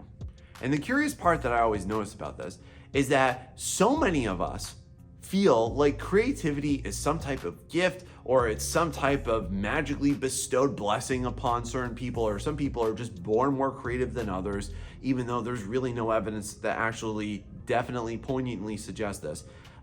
We'll feel like it's an option. But I want to challenge that with you right now. In every single day of your life, you should find something creative to do. Even if it's not necessarily art making, even if you're just a hobbyist, hear me out. Creativity is not an option. Creativity is actually a default of being a human being. You have in your genetic makeup, you have the compulsion to want to create. Just think about this. When you were a kid, you loved to draw. And everybody loves to draw. I've never met a young child that does not really love their art. But what's sad is that by the time most people hit middle school and especially high school, they have completely been hammered out of the joy and the value of making artwork. And they have actually learned to suppress their creative intent, their creative impulses. But you as an artist, you're at that point and you're trying to. So one of the worst things that you can do is talk yourself out of it and talk yourself out of tasks that have nothing to do with your creative ends. Now, here's a really big thing too. If you're feeling like you're missing out because you're not doing artwork, first off, I would encourage you to do this. First off, track your time. Like, how much time are you actually making art in a week? And I say in a week because honestly, real talk, you can't do it in a day every single day. I don't make art every single day. I do a lot of artistic things every single day. Like I teach art and I coach and I mentor people. And then I'm also like doing creative things like editing videos like this, but I don't do it every single day. But most of you will feel bad for what you don't do in a day, but not as bad as what you could have done in an entire month or year. So instead of you looking at what can I do in a day, look at it like this in a broader spectrum. What can I do in a week? Like, how many hours do you want to make artwork in a week? And I bet you can definitely hit that, because anytime I've ever asked anybody that's in my art mentorship to do this, they're always surprised at how much time they actually fit in versus what they don't fit in a day. The other thing too is, I just want to ask you this: how much time are you dedicating towards things that you actually don't care about? You know, your errands and your chores and your appointments and your work. You're putting more energy into things that you don't care about than the things that you do care about. So why don't you switch that paradigm? What can you do to bring more time, energy, focus, and attention into the tasks that you actually care about, that you actually want to engage in? Remember that it's part of your humanity to want to explore that and to want to engage with it. And by not scratching your creative itch, it exhausts you because you're not fulfilling yourself. Next, let's go ahead and let's talk about who's somebody that you can't stand in your life. Come on, you've got one. I know you do. I wouldn't be surprised if you've got more than a handful of them. You probably got a whole bag of people that you absolutely can't stand, right? And I think about this best, like from all the jobs that I've had, maybe you've got some family that you just absolutely cannot stand to be around. Have you ever been in the presence of somebody and they just suck the life out of you? Like when you're done, you can even talk to them for 5 minutes and then you just lean back afterwards and you're just like, oh my God, that was terrible. I will never get those minutes back from my life. It's like watching a bad movie, isn't it? Well, I just want to let you know that that's probably the next culprit of what's actually stealing your energy is the people around you. Have you ever thought that you just have human siphons? You just have these people that are completely draining the energy from you, that aren't serving you, that aren't helping you, and they serve absolutely no purpose in your life whatsoever, but you have to put up with them right now, or at least you think you do. So for those people that you absolutely can't stand in your life, here's a hot take that I'm going to give you that is actually going to radically change your life, my friend, is keep a smaller circle and keep a more curated circle of people. Really ask yourself, especially as you all grow into adulthood, if you're like a teenager watching this, if you're somebody who's just living with people that you absolutely can't stand, I just want to let you know this. You don't have to keep your circle all throughout life. You don't have to keep your friends all throughout life. And contrary to what you might think or what you've been told or conditioned to think, friend, you don't have to keep family members in your life either. Like, just to be real, there are family members that I grew up with that I don't talk to anymore because it exhausts me to be around them. They bring nothing but negativity and stress and anxiety and just promote a poorer quality of life just by being around them. And just because you were born with somebody or just because you used to hang with somebody back when you were younger, when you were less informed, when you were less seasoned in life, does not shackle you to them for the rest of your life. And usually when people are on the receiving end of this, they'll be like, oh man, well, you've changed, or, you know, this isn't cool, or like, oh man, we've always been together. But look, just to be honest with you, why do you want to imprison yourself with the inmates for absolutely no reason other than the fact that you've just spent some period of time with them? Why do you want to have the people in your life be a life sentence for you when you're free to walk out of that jail cell anytime that you want? The people that are going to come and go in your life should always be the ones that support you, and not to say that they're the ones that are going to enable whatever you do, but the ones that generally support and love you, they're going to be the ones that keep in. Otherwise, think about this. How can you totally disconnect from them? How can you avoid them? Or if they're people that you absolutely can't get out of your life, how can you minimize them as well? By implementing this strategy, you're going to feel a lot more energy and you're going to feel like you have a lot less excuses to get down your artwork because you'll actually regain that energy. How's that sound? Do you do this? Do you have anybody in your life that absolutely sucks the energy? Because y'all got to get away from these human hoovers. They suck, literally. For the next type of tired, do you know somebody who works a job that they absolutely can't stand? Do you know somebody that maybe they went to college for something and it sounded really great for them and now they're in that field and they just come home every single day and they're just miserable and they're exhausted and they have no energy in them? I think this happens a lot with parents. Parents feel this overwhelming obligation, and I can feel this as well as a parent and as a spouse, to provide, and they think to themselves, well, look, I went to school for this thing, or I studied this thing for a few years, or I've already been in this for 10 years. There's no point in me switching. There's no point in me starting over anywhere else. Why does that happen? Why do they then come home and they're miserable and they're in a bad mood and maybe they fight and argue and they're snippy with other people? Why is that? Because now you've encountered what is one of the worst types of tired, which is your soul tired, because you're not doing anything that actually ignites you, because what you're currently doing is a complete passion misalignment. And this is all too common, and there are way too many people, I'll say, and I'll cite from being an educator for over a decade, who are just pushed into fields that they think are going to be lucrative, and somehow that paycheck is going to give them purpose, but it won't, because it's actually the opposite. your passion will produce your paycheck if you can do it right, if you can do it by living aligned, and if you can not have a short-term version of what that looks like. And the thing that I always notice is this: why do so many of us say something to the effect of like, oh, well, I'm 32 years old, I've been doing this already my whole life, there's no point in changing. Okay, so let's math that out here. So you're telling me at the age of 32 that you want to continue for another 25 to 35 to maybe 40 years of you doing the same thing that just kills and crushes your soul? Why do you want to do that? Maybe if that's your case, friend, maybe it would be worth it for you to get out of that soul-crushing atmosphere and do something that you like, or something that could be different, or something that allowed you to have more time. Now, here's a contrary way that we can look at this too. I'm not saying that you should just go ahead and quit your job and be an artist, because real talk, that's not going to work out for a lot of you here. But how can you view this at least more positively? You can view this in one of two ways. It's great when your passion is your paycheck. Okay, so like for me, I've always been involved in artistic fields. I've always been involved in an art business. I've been doing this literally since I graduated from college, and I went to college for art too. I went to college to be an art teacher. So I've always done this, and that's been amazing for me.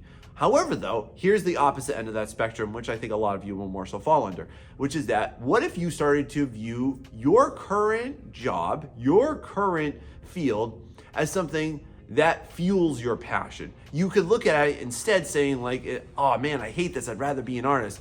Okay, but what if that paycheck allows you to be an artist? What if that paycheck allows you to afford the things that you need, allows you to get the tech that you want, allows you to get the new things that you want, allows you to get the materials that you want? Because if you view it as a privilege for you to be able to work and receive that paycheck, and therefore be able to use it to fuel your creative endeavors, you feel a lot less resentment towards it, and then you're gonna feel a lot better coming home from that every single day. The other thing I would ask for you is, maybe you need to think about, what's my transition plan? It's never gonna be a fast one, by the way, but like, hey, what's my 2 to 5 year plan to get out of this and into that? Think about that, because if you don't start to make some type of effort to either overcome your resistance to it and overcome your mood from it, which again ties into emotional exhaustion, then you're gonna stay stuck in this. Moving on, the next one is not gonna even be felt from you until it's too late, because you're gonna hit this tipping point, and then you're gonna realize that your current efforts are something that you totally despise. What I'm talking about right now is the culprit of your energy that's really nasty, and it just sets in this guilt that just burrows down into your soul. And this ties into what you're currently doing in your current efforts in your artwork. Because that hole comes from this, and it stems from this issue, is that, have you ever thought that you're not challenging yourself? Because literally, we're so trained nowadays to look at other things for stimulation, to look at media, to look at games, to look at TV, to look for anything in the world to distract us, to numb us from what we're currently doing, that sometimes we transfer that into your art. And sometimes you think that what you're doing right now is moving a needle, is gonna bring you to a place, but actually you're just sitting there on the edge of your comfort zone, or you're just sitting in your comfort zone art. And if you're always doing the same thing over and over and over again, people might tell you this, Gem, just stick with it. Have you ever been told that? Hey, just stick with it. Just keep going, man. Don't get off that horse. I want to tell you this though, that's complete crap advice a lot of the time, because if you just stick with it and you're not doing challenging things, you're not doing new things, you're not trying new strategies, you're not doing things that are outside your zone of comfort, then that's what got you here in the first place. Your brain loves to be stimulated. And if you're not artistically stimulating yourself via challenges, then what you're doing is you're depriving yourself of your growth potential. And that exhausts you. And you won't realize that until you're too late, until you're like 10 years down the road and you're just like, oh, I've been doing the same thing for this long, or I've been doing that same technique for this long, I've been doing that same process for this long, or I wish I was like that, but now I see it's because it's too late now. Unfortunately, time grants wisdom, and most of the time that wisdom brings guilt of what we wish that we did or we didn't do. So if you can control that, you can temper that by inserting challenges into everything that you're doing henceforth, you are going to be miles above where you currently are, my friend, down the road. Now, if you're a hobbyist, you can still execute this too, by the way. This isn't just for hardcore artists, okay? But just think about this, like, what's something new? What's something fun? What's something exciting? Just ask yourself this. What is something comfortably challenging that I could step into that maybe I haven't? Or if you're really looking to improve, ask yourself this too. What do you never do? Like I have a whole sketchbook just full of things that I used to never ever draw. Like I used to draw like churches and like destroy buildings and food and like certain types of animals and insects and stuff. And I found that really helped me, because I want to let you know this, friend. There's no such thing as a waste of time in art, but there is a waste of potential in art. And that comes and that stems from you not pushing yourself just a little bit out of your comfort zone, because your brain's a real lazy creature. And then if you want to be really productive, you're gonna have a lot of great ideas because you're creative, right? But what do you do when you have too many ideas? Well, you do this. Now, it's really fundamental that you know that your main problem right now is that you need an exorcism. So did you know that you're actually haunted right now? Yes, you are literally haunted by the specter of your own creativity. And what it is doing is it is ever present and it's ever invading your mind, and it always comes when you least expect it, and it is always pouring copious amounts of just ideas and inspirations, and it just sometimes feels like it's just defeating and demoralizing, doesn't it? Because while you're working on one thing, the next idea for the next thing comes up at the same time, and then inevitably you want to jump ship from here to there, and you want to bounce from here to this one, and you want to stop doing this project and do that project, but then you also feel regret for not finishing up the one that you're currently working on. Does this relate to you, friend? Well, look, this is a totally natural phenomena. It's nothing to be concerned about, but it is literally just the life of being a creative, okay? And this is called creative confusion, and it is completely natural. It took me a long time to figure out and not shame myself for this too. And if you're feeling this way, like, let me just set you up for this. There is no point in putting any of your mental energy towards feeling any type of guilt for not accomplishing the things that you are currently not doing right now, nor does it have any purpose for you to feel guilt over you not finishing the things that you're currently working on. But it is your responsibility, though, friend, to kind of rein in your creative confusion and to harness it and control it so that you can actually do more things with it rather than just feel bad about it. Because if you let this haunting completely envelop you, then what's going to happen is it will assume control of you, and it's just going to set you up for misery, my friend. So you do need to know that this is a totally natural thing. It's okay. It happens to all creatives, but everybody, here's how you're going to take control of it, and here's your exorcism plan. At the crux of being a creative person is one guiding philosophy that I have discovered, and I've definitely mentored and encouraged so many other artists just like you watching this to do, and it's going to change your life when you do it, friend. And here's simply what it is. When you get new ideas, as you're accumulating better and better and better ones, and you're thinking of new characters and new locations and new IPs that you want to do, the most worthwhile thing for you as an artist is to learn how to not indulge yourself into every single little idea that you have, because every idea that you have sounds amazing at the outset. You get hit with that blind optimism, you get hit with those waves of enthusiasm for it, right? But then inevitably, you're just gonna set yourself up for misery every single time that you just kind of toe dip into the waters of your artistic potential. Instead of you doing that, friend, I want you to just cannonball into it, okay? Commit to your ideas. Commit to finishing more ideas. Maybe not every idea, I get that. But what if you committed to the vast majority of ideas that you have right now? What if you invested into that?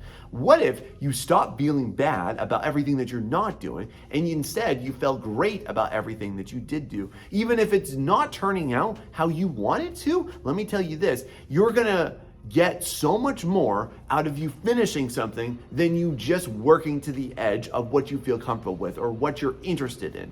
Because just to be real with you, you're gonna lose interest in your artwork. It's just like being in a marriage, y'all, okay? You're gonna have highs and lows. You're gonna have great seasons and you're gonna have less than optimal seasons, okay? But the way that you stick with it, the way that you experience success is you remember why you got into it in the first place. You remember what you fell in love with and who you fell in love with, and you work through everything that's going to come up. And why do I recommend this? Because you're actually not even committing to your artwork. You're committing to yourself. You're committing to your future. You're committing to your potential. And most importantly, y'all, you're gonna see this as not an act of selfishness, not an act of torture, not an act of labor, but an act of self-love. Because in you committing to yourself and committing to each idea that you have, you are growing your respect and you're growing your trustworthiness. Because a lot of times what we do is we actually don't trust ourselves. We trained ourselves to not have faith in our efforts, to not have faith in our outcomes. And if you wanna make it as an artist, if you wanna do better than what you're currently doing, recognize that that's not going to come from you looking for the best idea. It's from you making the best out of every idea that you have as many times as possible. Are there going to be flops? Absolutely, I can guarantee it. That pain is inevitable, but how much you suffer through it is going to be completely dependent on you, my friend. By investing into your projects that you are working on to the best level that you're able to do, and then working on it just a little bit more each time, you are going to be actually not investing into making better artwork, but investing into your future. How's that sound? Now, I bet that you totally love your creativity, don't you? And that's one thing that I've always embraced about myself. But then I also realized this a while ago, that a lot of artists actually really like to overwhelm themselves. And this definitely comes from a good place, to be honest. Like, we love to come up with new ideas. Like, we're working on a big, awesome project, you're working on your comic, and then boom, oh, I've got a new OC. I want to put them into a new comic. And then I would also come up with this idea for like a game that I would want to develop. And I would be like, ooh, maybe I want to get into commissions. And then I would just feel like I was juggling too many balls. Does this feel like you? Oftentimes, I notice this symptom of creatives is that we actually really like this sense of overwhelming ourselves. And this is actually something that we train ourselves to do, because oftentimes we are able to train our brains into negative thought processes that really don't serve us well. Have you ever heard of this before? Because it's nothing really anybody talks about enough. By wiring yourself for stress and negativity, what you actually do is you condition yourself to feel bad about yourself and not better about yourself, because you always think that what you're doing right now is not good enough, and therefore you look for what could be better. While this comes from a good place, you're actually conditioning yourself to just not be satisfied with yourself. And I kind of realized later in my life that that's a really toxic mindset, and I used to feel really bad about what I wasn't doing. And then I kind of hooked myself into this idea and this philosophy. So in this realm of thought, here's why, is that when you are going through any type of stressful situation, your brain releases certain hormones. And then, just like if you were addicted to sleeping pills or caffeine or anything like that, your brain can actually become chemically addicted to those same exact hormones. Now, this all relates back to your artwork, just to land this plane, because when you get to stressful points in your artwork, this might be when you're typically getting your best ideas. Is this you? Like, do you start to feel dissatisfied with your artwork, or you're overwhelmed, you just are lost, you don't know what to do, right? Is that when you get your new idea? Well, then right there, that's something that you want to think about, okay? One of the things that I would recommend that you do, friend, too, on this note is think about this. Where are your ideas coming from? Are they coming from a state of stress? Are they coming from a state of peace? Because nowadays, for me, most of my best ideas come from when there's just nothing going on, like when there's complete silence. And if you want to rewire your brain into thinking about this and actually having time to ruminate on this, one of the things I recommend you do is definitely force yourself to have more times of boredom. Like, we really villainize boredom so much nowadays, and like our complete stimulus junkie mindsets. And it's one of the things that I'm going to recommend you do more often. Like, for me, I love just a completely silent car ride home from work. Literally just 30 minutes to an hour of just nothing at all but your thoughts. Sounds torturous to most people, but I promise you this, it's going to help you really clear your thoughts and give you new perspectives. So if your ideas are only coming from a state of negativity, then you actually don't want to do a new project. You just think that that's going to somehow alleviate your current stress. Well, in actuality, it's just going to create new stress for you. You ever thought of it like that? And hey, if you are wanting to try something new, let me give you this advice too. Why don't you go ahead and hit that like and subscribe button so that you get loads of informative and motivational content just like this. I want to teach you how to be a better artist. And I see that like 60% of you come back every single week to watch my videos, but y'all forget to hit those two buttons. So come on, what are you waiting for? And hey, if this is helping you, please share this with somebody that you know, because this is going to be a game changer for you too. Now, when you've got too many art ideas, have you ever noticed that it's just like binge eating? And what do you do in that instance? Then you're just gonna take in as much as you can, as much as you can, as much as you can. And if you or somebody that you know struggles with this, or you're at least aware of it, you know what I'm talking about. It's not even about enjoying it. It's all about just consumption and seeing the quantities that you can make. And in the same way, what this is gonna produce for you, just like binge eating, is it's going to produce a really volatile effect where you're just going to produce lots of visual vomit because you've just got too many ideas to go through. And this is when people usually get a little pissy with me and they'll be like, well, Sean, I can have lots of interests and I can do lots of things. Yes, you can, friend. I'm absolutely not going to take that away from you, my friend. However, though, what are you doing and what do you focus on, all right? Rather than you being overwhelmed because you just got all of this stuff in your head and you've got this project and this game and that comic and these characters and then those commissions on top of all that, right? And then your professional work too. Instead of all that, what can you do? Because at the moment right now, you don't have pride in what you do. What you have is just visual vomit. You got a little bit of this mixed in with that, and it comes up like this. So to curb this, my friend, here's my suggestion for you. And it's gonna sound rough, but it's really gonna make your life so much better. Instead of you trying to nurture all of those ideas with the exact same force, do it one at a time, okay? Do it one at a time. Just pick one thing. A lot of times we get really overwhelmed and we get anxious, not because of the act of actual art making, but because of our thought of the act of it.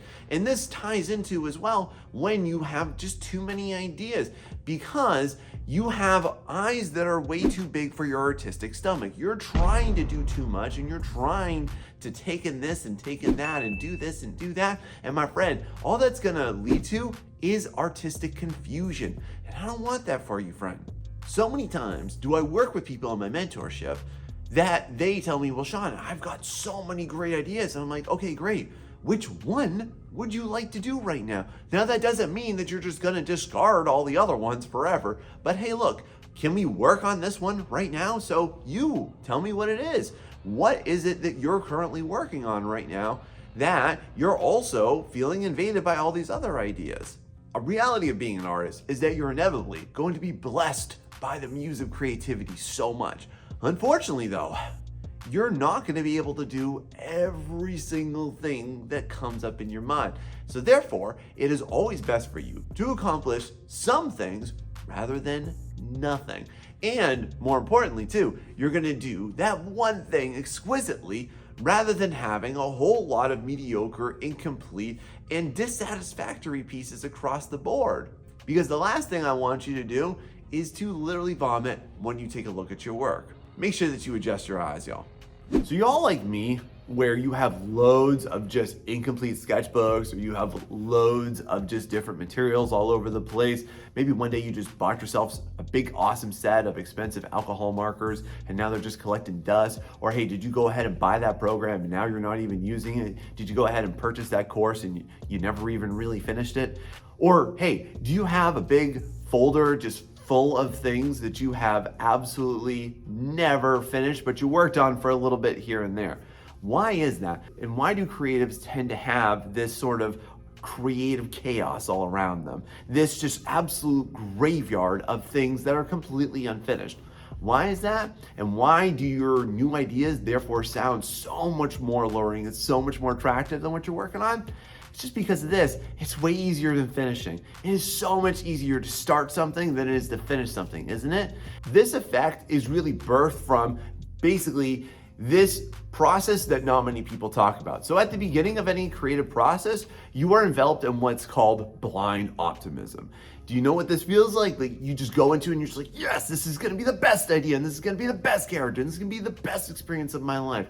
And therefore you just really wrap yourself into it. And then what happens next? And then you sit down and you start to work on it and you're like, yay, this is coming along great. And then when you get into it, you hit this point of what's called informed pessimism. And this is when now everything that you didn't know at the beginning is now invading you right there, because everything that you didn't think about, you just thought about how exciting it was going to be and not the nuance involved into it. And now you're like, oh God, this just isn't working out for me. And because of that, now you're starting to lose a little interest in it. Now, what was once an extremely attractive idea is now unattractive.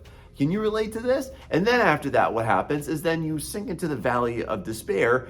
But I'm gonna ask you to hold off on that. Instead of that, persist a little bit, because then inevitably, the more you work on something, once you hit that valley of despair, once you can't stand it, you're lost, you don't know what to do, then you hit the zone a little bit after of informed optimism. Like you can start to see results, you can start to see where you want to go. In managing your ideas, one thing that I've definitely learned is that it is highly worthwhile for you to commit to an idea before you jump onto the next one. And I've got some tips coming at you soon for how you should definitely stack and manage and organize these ideas. But you need to hang in there even when things don't look well, when they don't look right, when you feel foolish and unoptimistic about it, because you don't know what greatness awaits around the corner if you're always dumping out of everything just because you're not feeling well about it anymore. Don't let your emotional drive override your creative desires. Overall, my friend, if you're giving up too soon, then you're also giving up on your potential too soon. But I bet if you knew that, you wouldn't give up anymore, would you? Now, when creative confusion really sets in, here's one thing that I always notice is when artists are triggered. And why, as an artist, typically when you're feeling overwhelmed with all these brand new ideas and these amazing new concepts that you want to do, it's basically because you've been triggered. And what I mean by that, I'm not saying emotionally, I'm not saying that somebody pissed you off. No, friend, I'm saying that when you're in your current artwork right now, something is happening in there that's making you want to look outside of it. And typically what this is when you've hit the edge of your comfort zone. It's when you've now ceased from it being a comfortable, happy idea into now you're in the realm of just absolute wandering. Like you're kind of scratching your head like, well, what do I do? How do I make this look better? And then frustration sets in and you're like, oh my God, this doesn't look good. And I don't know how to make this better. And nobody's telling me what to do. And I don't know, I don't have these resources that are going to inform me for how to bring this to the level that I want. So that typically is indicative of somebody that has hit the edge of their creative comfort zone. And it's hard to walk outside of that line too.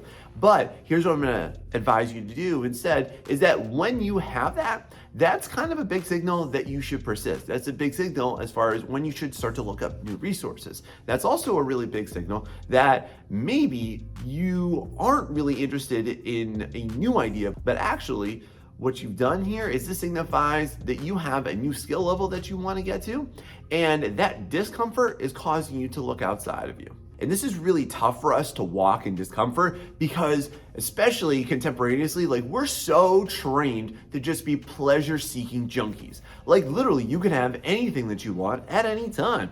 You want a ride? You can Uber. You want a pizza? You can order it and have it within an hour. If you want something from Amazon, if you're close enough, you can have it that day. So the fact that you are hitting this zone of discomfort really is also the effect of your lack of pleasure. And therefore, what we tend to do is we tend to look for pleasure in small wins.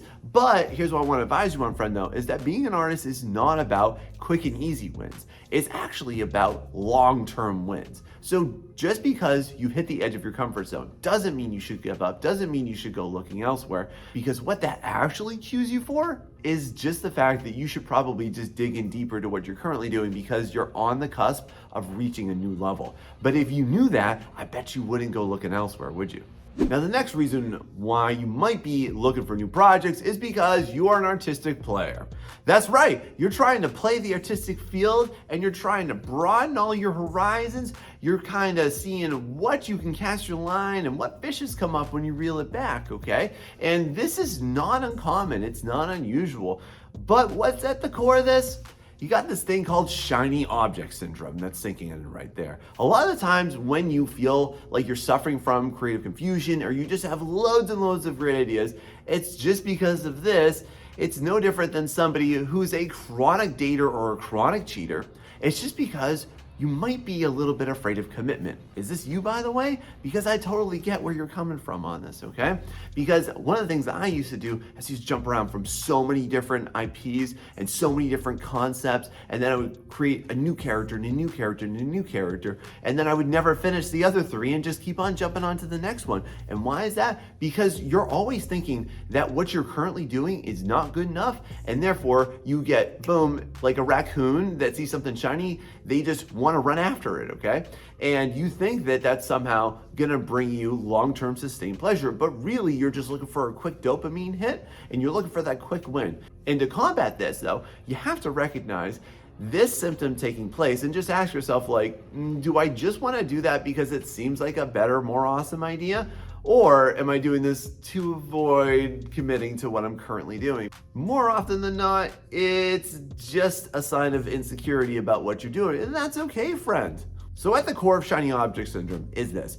It's far easier for you to be a foolish beginner in a new thing than it is for you to have a foolish looking finished piece. You would much rather be okay with learning a new skill, learning a new concept, taking up a new medium, starting a new character, because it's better for you and it's easier for you to try something new, especially if you're a chronic dabbler. Am I talking to you, by the way? Like, you go from like knitting to drawing to painting to sculpting, so on and so forth. It's easier for you to look foolish in the beginning than it is for you to look foolish at the end of what you're currently doing, because that would make you feel bad. But looking foolish when you're starting something new is kind of expected from you, isn't it? You need to look at this as just a sign that you're just feeling a little insecure, and you want to ask yourself like, hey, how do I rein this in, and how do I actually stick to what I'm doing here? Because oftentimes it's kind of like this, y'all. Do you want to be committed to what you're doing, or do you just want to play the field? Because one of them is going to be long-term happiness and the other one is going to be short-term. Which one do you want, friend? Now, on a more positive note on the spectrum of ideas and concepts and philosophies that are driving you towards looking for new ideas, another reason that you might be assaulted with so many great ideas is actually because you might be a little bit too in love with your ideas. So if you're somebody who, instead of like not liking their ideas, you just love your ideas, like everything you do is just amazing. And then the next idea, oh my God, that's even more amazing. And the next idea, oh my God, that's amazing too. And then you work on it, that's great. And you work on the next one, and that's great too. So in doing this though, here's kind of one thing that I wanna let you know about, and it's a really masked and unfortunate circumstance that a lot of creatives do, and I used to do it as well. So oftentimes I've kind of wired myself through my process to have multiple checkpoints, in which case I feel really great. But when I was younger, I actually just used to feel great about everything that I did all the time. And this created a circumstance that I've called happy dance, okay? And this is basically like, you create one thing and you're like, yeah, this looks great. And then you create the next thing and you're like, woohoo, that looks great too. And then every step, you're like giving yourself a little pat on the back. That sounds great, right? But I just want to let you know that although we are a super evolved species, we still have weak little chimp brains. And if you're always overwhelmed with just these feelings of like love and appreciation for everything you're doing, that's actually just complacency setting in there, because it's great for you, and by all means, you should feel prideful about everything you're doing. But if you're always just completely enamored by everything you're doing, then that's honestly you overlooking things that you could do with it. It's natural, my friend, and it's not anything to feel bad about nor feel guilty about, for you to go ahead and take a hard, honest, critical look at yourself and just ask like, okay, that's good, but what can I do better? So this is typically where, again, new ideas will set in, and that might be where you're hitting your complacency edge. And this is when you'll typically say this magical phrase that will definitely cue your artistic death, and you'll say, I like it like that. Okay, in saying I like it like that, you're just saying there's no further potential in this. And there's definitely a difference between saying like, okay, it's done and it's finished. Because most of the time when you're saying you're done, you're actually speaking from an emotional stance rather than from an informed stance. And what I want to warn you on here is that when you are stuck in this mode of happy dance, where you just love everything and you're just masking your complacency, this is when self-destruction will set in for your artistic life and your artistic career too. Because this will be the cue that will cease your artistic innovation. Be careful about that one, my friend. So I bet that one of the number one things that happens to you is that you're working on a project and then you get a great idea for a new project, right? So while you're in the mode of artistic creation and while you're working on that thing that you're really liking, or maybe you're struggling through even, that's typically when your new idea comes up. So what should you do with that? Do you ever just sit back and you just start to ruminate and you just start to smile and then you stroke your chin like that and then you just start to daydream about how amazing that new one's gonna be, right? So instead of you doing that, here's what I'm gonna recommend. Have something next to you while you are creating and write that idea down. One of the worst organization systems in the entire world is your human brain, okay? Like, this thing sucks. I'm just gonna be totally honest with you. It is really forgetful, it's inefficient, and anything that you keep up here is going to definitely get forgotten about because you're going to have new things that are prioritized and new things fly up and new things come in all the time that are going to take a higher priority than what you just thought of. And I get you. You're gonna, while you're creating something, you're gonna think about a new thing. So rather than you having to stop your current creative labors and then ruminate over this potentially new amazing idea, which will probably therefore inevitably repeat the same exact toxic cycle I'm talking about, then write it down, get it out of your head, write just a few words about it, and then come back to it when you don't have anything pressing going on. Maybe when you're sitting in the doctor's office, maybe while you're riding the bus, maybe while you're at a family reunion and you don't want to talk to anybody. Like, that's your time to think about that, okay? And this especially works well if you keep it like on your phone, you keep it in a notepad, or if you keep on like a running Google Doc, then like, hey, just when you get an idea, you can be like, aha, okay, let me just write that thing down right there. All of these systems work so that you can just stay in the process and not get interrupted. Because when you're in a really great flow state, when you're really concentrated, the worst thing that you can do is break that, because on average, it takes you about 20 minutes to get back into a flow state once you have exited it. So what we want to do is we want to keep you going on what you're doing right now and prepare you for the next thing, but do it more efficiently. Try that out and let me know how it goes. So people that have their own OCs, please listen up. People that have loads of disconnected concepts, this one's for you, because I used to do this as well. I used to make up just loads of different characters, and I would create whole lots of people, and I would think about their personalities. And this sounds great and it's fun, and by all means you should do this.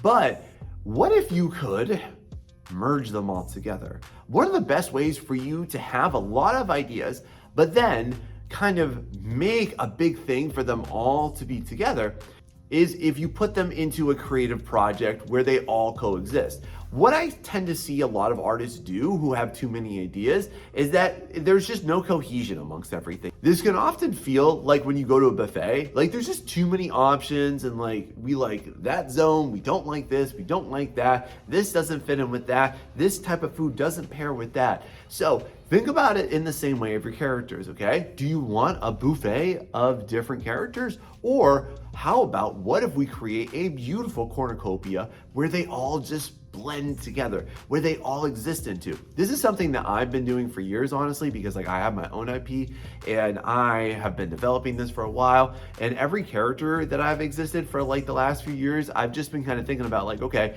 can that be an NPC? Can that be a playable character? Can that be like a side character? Can that be a minor character? Should that be a boss character? Like, think about how everything that you're doing could potentially fit with an entire IP. If you design, you structure an entire project that will envelop all of your characters, or maybe you got just one or two of them, can you condense all those ideas down into fitting under a single umbrella? Because if you can do that, my friend, and you fit it all under a single umbrella, then you won't get drowned out by all the rain of all of the different ideas that are going to completely overwhelm you and sink you into anxiety over everything that you're not doing, in which case you're just going to feel guilty for it, won't you?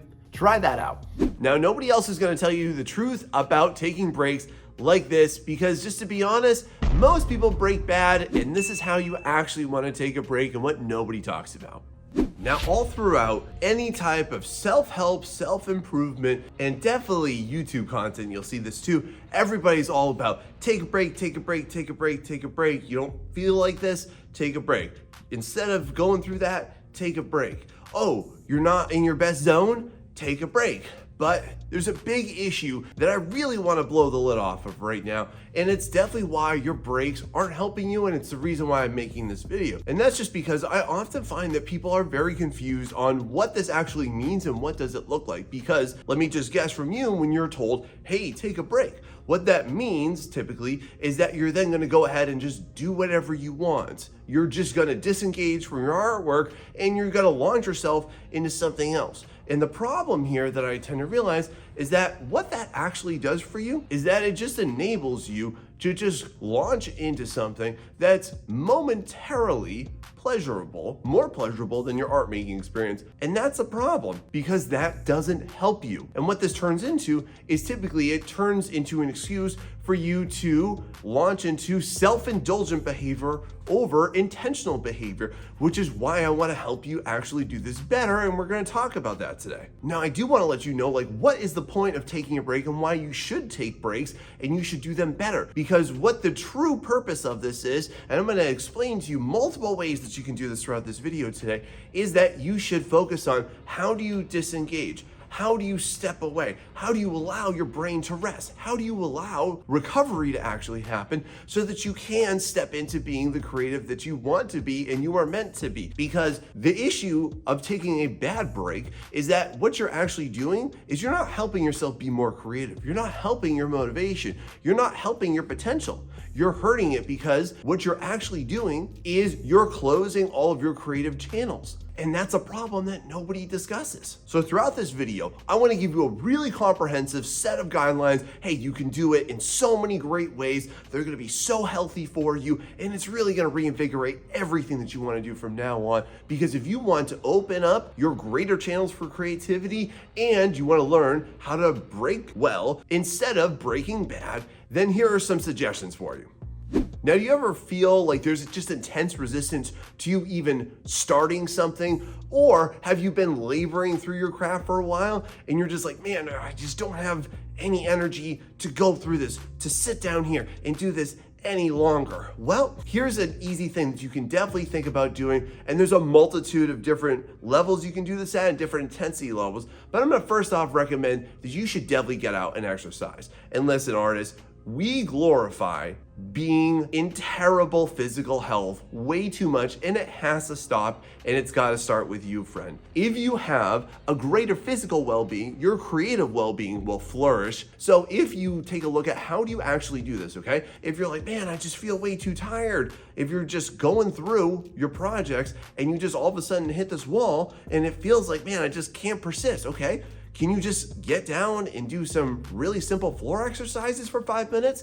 Because oftentimes what happens when we're being creative, when we're in that creation zone, is that our body and mind just feels completely depleted, and you forcing your heart to pump harder, to move faster, and you feel that blood circulation, you'll feel a resurgence on you right there. Another way that you can do this inside is, hey, look, can you just look up like a 10 to 15 minute workout video on YouTube? It's totally free, and you can go ahead and do this at whatever intensity level is best for you and your physique. Whatever body type you have, you can accomplish that. You can also do this outdoors. You can also do this socially. Like, can you go out and play flag football? Can you play basketball? You can do that by yourself. You can just go outside for a little bit and just shoot some hoops. You can go outside and kick a soccer ball around, okay? You can do that with or without somebody else. You don't need to have the excuse of, oh, well, I don't have somebody to play football with because I don't have 16 friends. That's okay. You don't need that. So if you're doing this, let me know down below so that other people get some great ideas from you too and get inspired by what you're doing on this. But y'all, we cannot glorify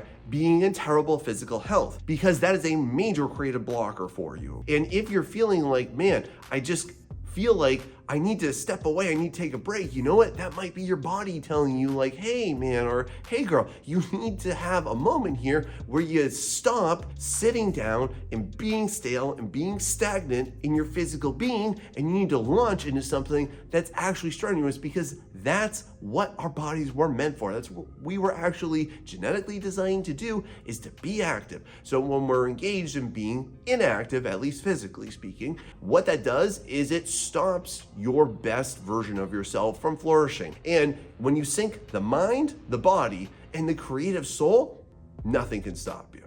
How's that? Now, this one I'm going to tell you is going to bring forth so many great ideas. It's really going to help with your imagination, but it's also probably the one that you neglect because most people in the world neglect this really heavily. So, did you know that the average American household did not even buy one book this past year? But I'm going to tell you this, if you need a break from you actually producing artwork, I'm going to suggest that you pick up a book and start reading. And there are so many great genres, so many great things that you can go into, whether it's fantasy, whether it's fiction, whether it's nonfiction, whether it's historical, whether it's self-help or self-improvement too. There's so many great things that you have to learn about. And especially too, you want to think about how that can also help your inner well-being. What we need to pay more attention to as an artist is our interiority, because literally your artwork is a reflection of how you are inside here. And just to put this into perspective for you, are you aware that the average CEO reads 60 books a year? Yeah, 60. I didn't stutter up on that. That's the real statistic. And just think about this, and let me ask you, like, how many books have you read this year? Myself personally, like, I know I've hit over 60, but that's also because I'm in a dissertation program. But for you, here's why it's also really important for you, is that when you're in that production zone of creating artwork, your brain is going on overdrive, isn't it? And you're thinking about so many things and you're feeling so many things. But listen, when you actually sit down and read, and listen, I want to make this very explicit. This is not an audio book. This is very different, okay? What it does is it slows your brain down. It focuses you in and it narrows your vision into one single thing, which is letters forming words.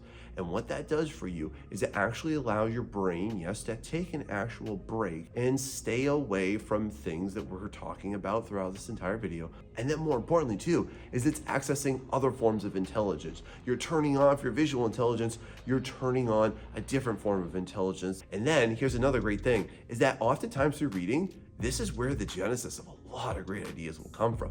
Man, I can't tell you how many times I have watched a great YouTube video about somebody like designing something or creating a character from it, or like, have you ever seen videos? Tell me about this down below. Like, do you love the videos where people actually create like the book authentic version of a character? That's so cool. And what if you could do that too? What if you could rethink what your ideas or what your project is, and you could be exposed to new versions of that, and then you can insert that into your current projects. Wouldn't that be great? What's your plan for reading this year?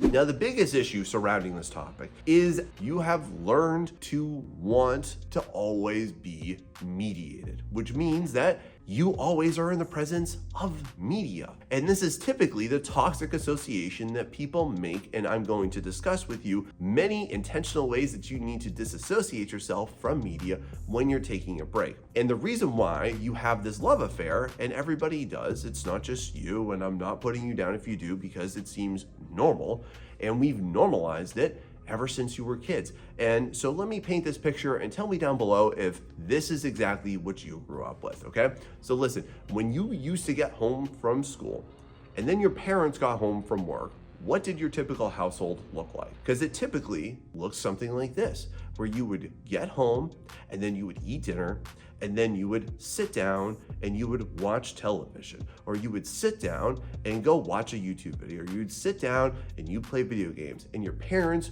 would sit down and then they would just gorge themselves on media consumption. But this is a problem.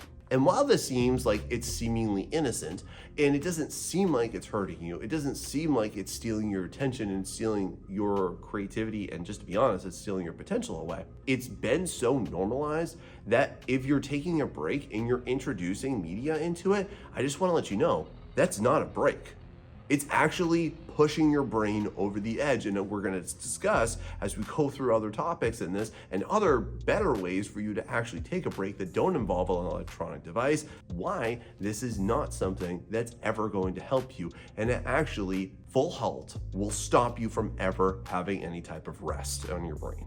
And this brings about multiple issues, such as you being overstimulated, such as you having more anxiety. And so as we go through the rest of these, I do want to have you just be aware of the fact that I am going to be teaching you how to avoid mediation. And at the start of it, you need to ask yourself, have you actually been conditioned to be mediated, or have you been conditioned to avoid mediation in your breaks? Which is it for you?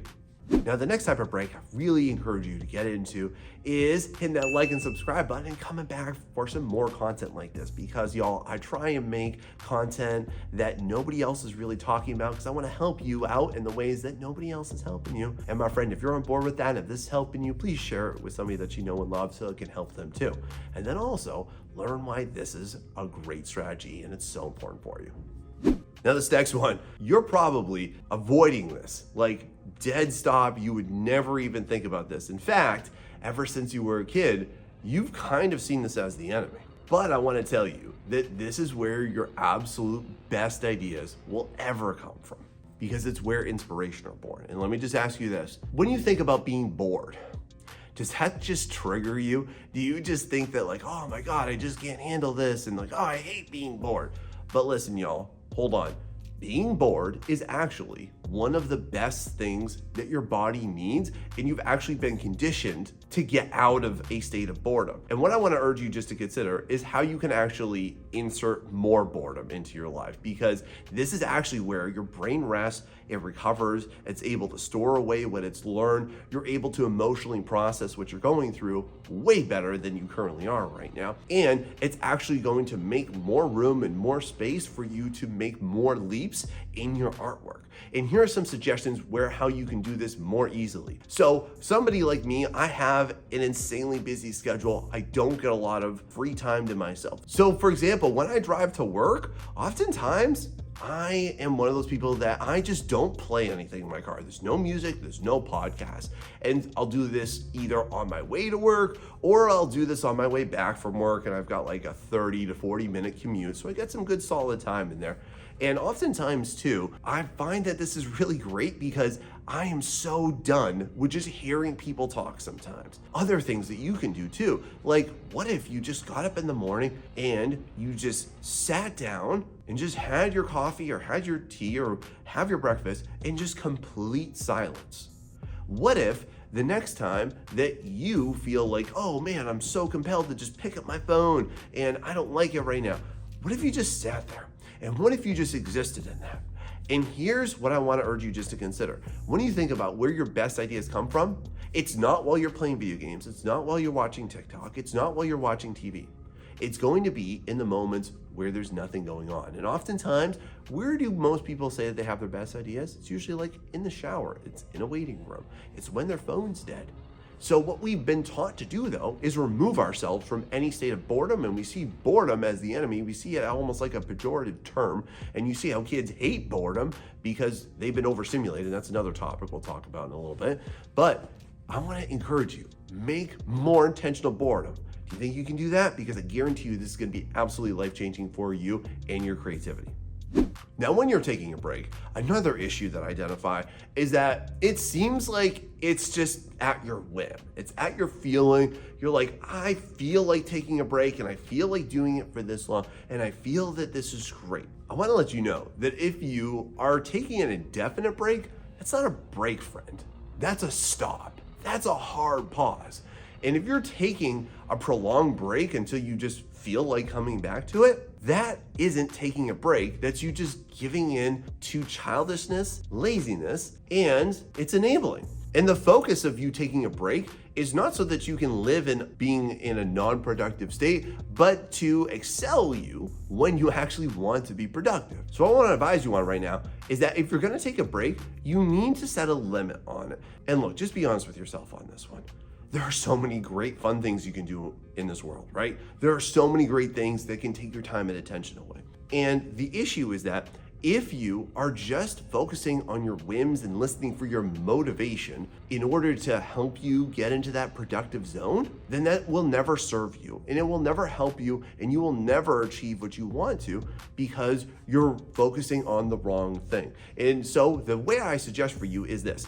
Set a limit for how long you are taking a break. Is it going to be for 30 minutes? Is it going to be for an hour? Is it going to be for a few hours? Maybe you're having just a really rough time and you're going to say, today, no. If you're going through something or you've just gone through a whole lot of things, okay? Like especially if you've been going for project after project after project. Maybe you're going to say, I'm going to take a week off. Maybe you need to just go ahead and just take a whole month off. That's okay. There's nothing wrong with that, okay? However, though, you do need to set a hard limit. And for me, I often find myself doing this too. I'm gonna say to myself, okay, look, I'm just gonna take an hour and I'm gonna go do this. I'm gonna take an hour where I'm just gonna go and rest on the couch and not look at my phone and not do anything and just be alone and be present in just how I'm thinking, how I'm feeling in that moment. And I've also done it where I've just been completely overwhelmed with everything that I was doing, like when I'm doing multiple projects and working with loads of people and writing for my dissertation. And I'm just like, you know what? I just need a week off. And that's okay. There's nothing to feel guilty about. You don't need to feel like you're being lazy in you taking a break.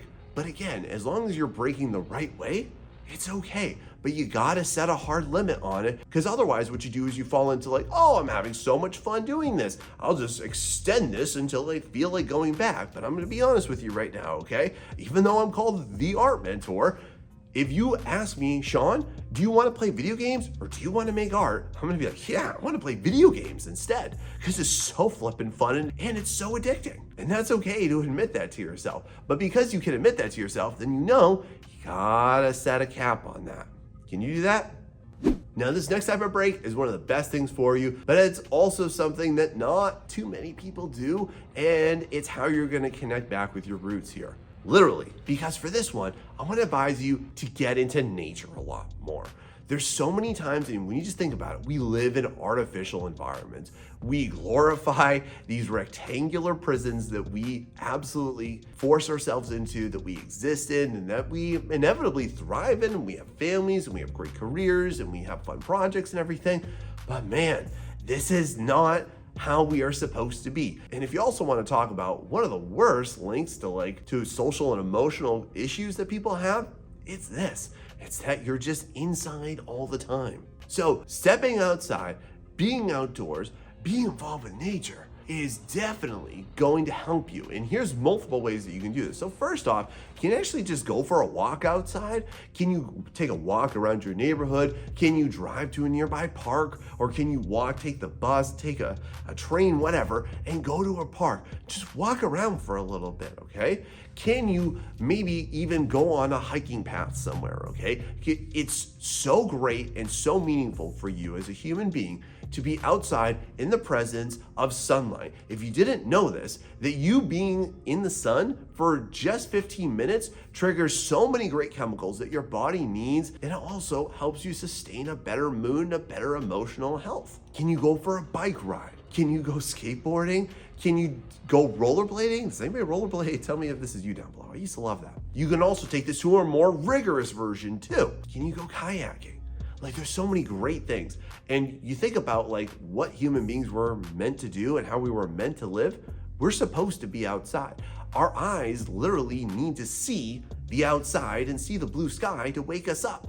Now, a big thing that I really want to make sure that you're doing on this is that you need to make sure that while you're outside and you're enjoying Mother Nature is to not bring your cell phone along for that ride. Yes, that means no podcast. That means no exterior stimulation. Just be in tune with nature. What do you hear?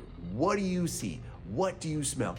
Be super present with this one, because the second that you introduce mediation into this, and the second that you do that, you're not taking a break anymore. So do you love going out into nature, and what kind of things do you love to do? Because that is a great break for you. You can do this really short or you can do this longer, but it's going to work outstanding for you.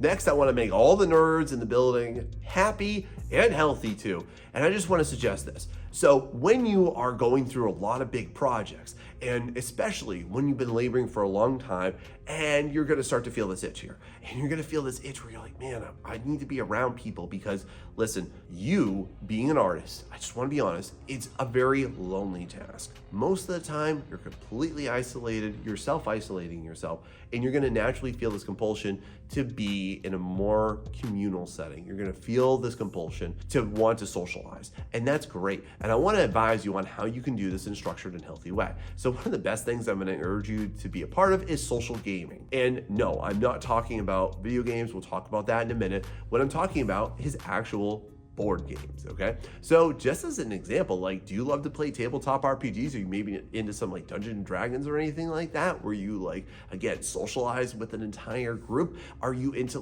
maybe you play board games? This can be with your friends, it can be with your spouse, it could be with your kids or your whole family. You play some Monopoly, maybe you play some Mousetrap, or you maybe play some Trouble or anything like that. This is an outstanding way for you to scratch your social itch, for you to disengage and to reinvigorate yourself, and you kind of feed your creative soul. You have some fun, you have some meaningful interactions too. And this is so important because it creates curiosity. It creates flair, creates interest into something else. It releases your pleasure chemicals and it scratches your social itch. And then the other thing that you want to remember while you're doing this is that I really want you to be present, okay? And we're not taught enough, nor are we really doing enough to be present with the people that we're around.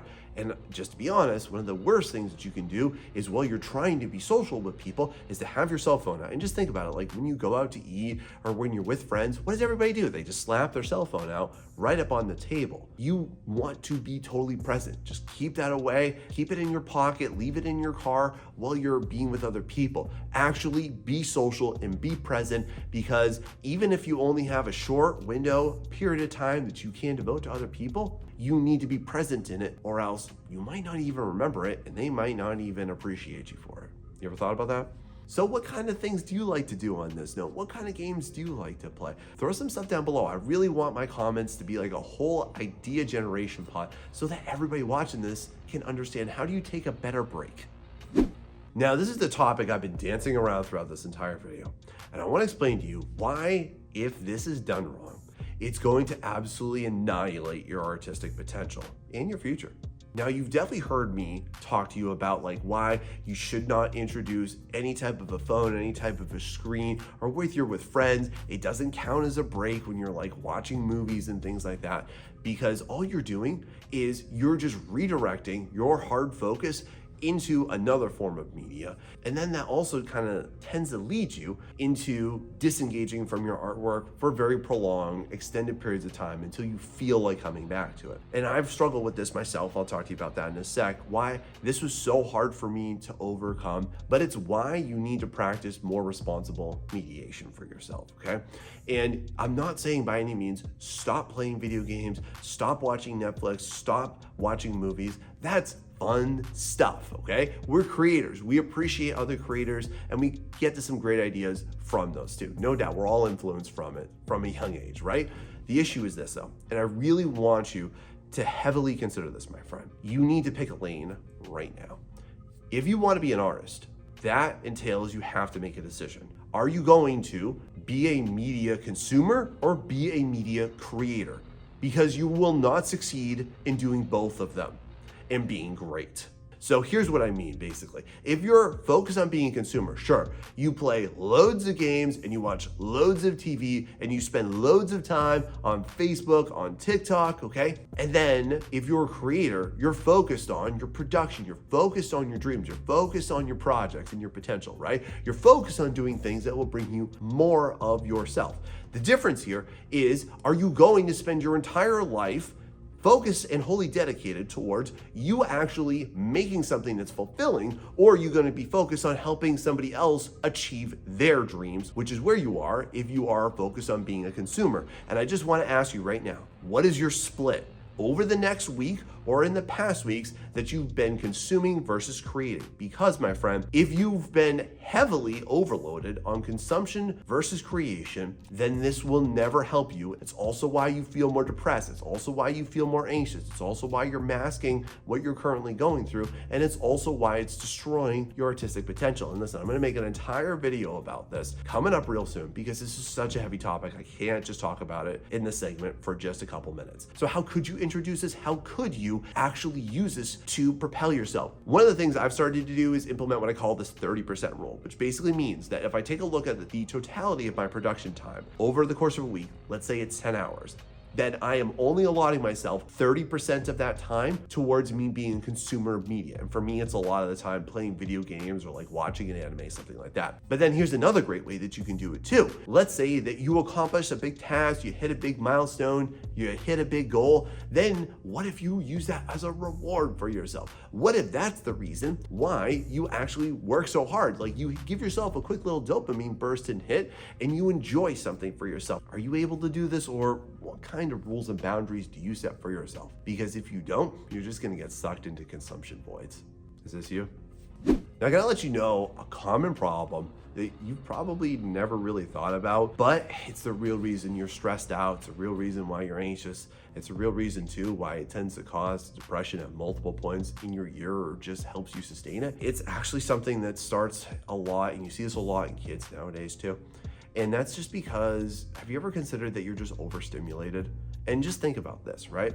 Think about visually how assaulted we are in our current society, okay? Think about, you cannot just wake up, walk around your house without stimulation. You've got screens and TVs and phones and tablets and game systems, and then you drive to work, and what do you see? And you see billboards and ads, and you've got music, and you've got podcasts, and you've got other things going on in your car, and you've got people talking all the time to you. If you're in a very socially based job or career path too, again, if you work with teams or you're maybe an educator like myself, then you're constantly talking to people. And then you come home, and then again, what do? Then you launch into mediation, you launch into what you think is taking a break, but it's not taking a break, it's you switching and staying in consumption mode, where you're gonna now watch TV and you're gonna play games and you're gonna do things that always involve screens. Well, the issue there, friend, is that your brain just can't handle it. It can't take it. There's too much of it. And when you think about what generally causes people to get stressed out, especially a lot nowadays, and this has been a heavy burden on our moods for a long time, is just that we're overstimulated. We just don't know how do we process and handle it because we never take a break. And I've literally worked with people in my mentorship where they're just like, Sean, like, oh my God, like I go from this to this to this, or like, man, I just get loads of emails while I'm at work, before I get to work, and when I get home. And somebody always needs me. And one of the things I recommend to people is like, you have to structure in time to just let yourself decompress. And do you do this? Because oftentimes, like I've even suggested to people like, hey, you know what you need to do? You need to just sit down, lie down on the couch, or lie down on your bed, or sit in a chair and do absolutely nothing for 20 minutes. This is almost like restarting a computer. It's just like refreshing yourself, because when you're going from stimulus to stimulus to stimulus to stimulus, it just makes all the wrong chemicals in your body come to light. It just forces them into you, and you feel more anxious, and you feel more depressed, and you just can't process it, and you get overwhelmed. And it's because of overstimulation. And that's why breaks are so important for you, and it happens during your artwork.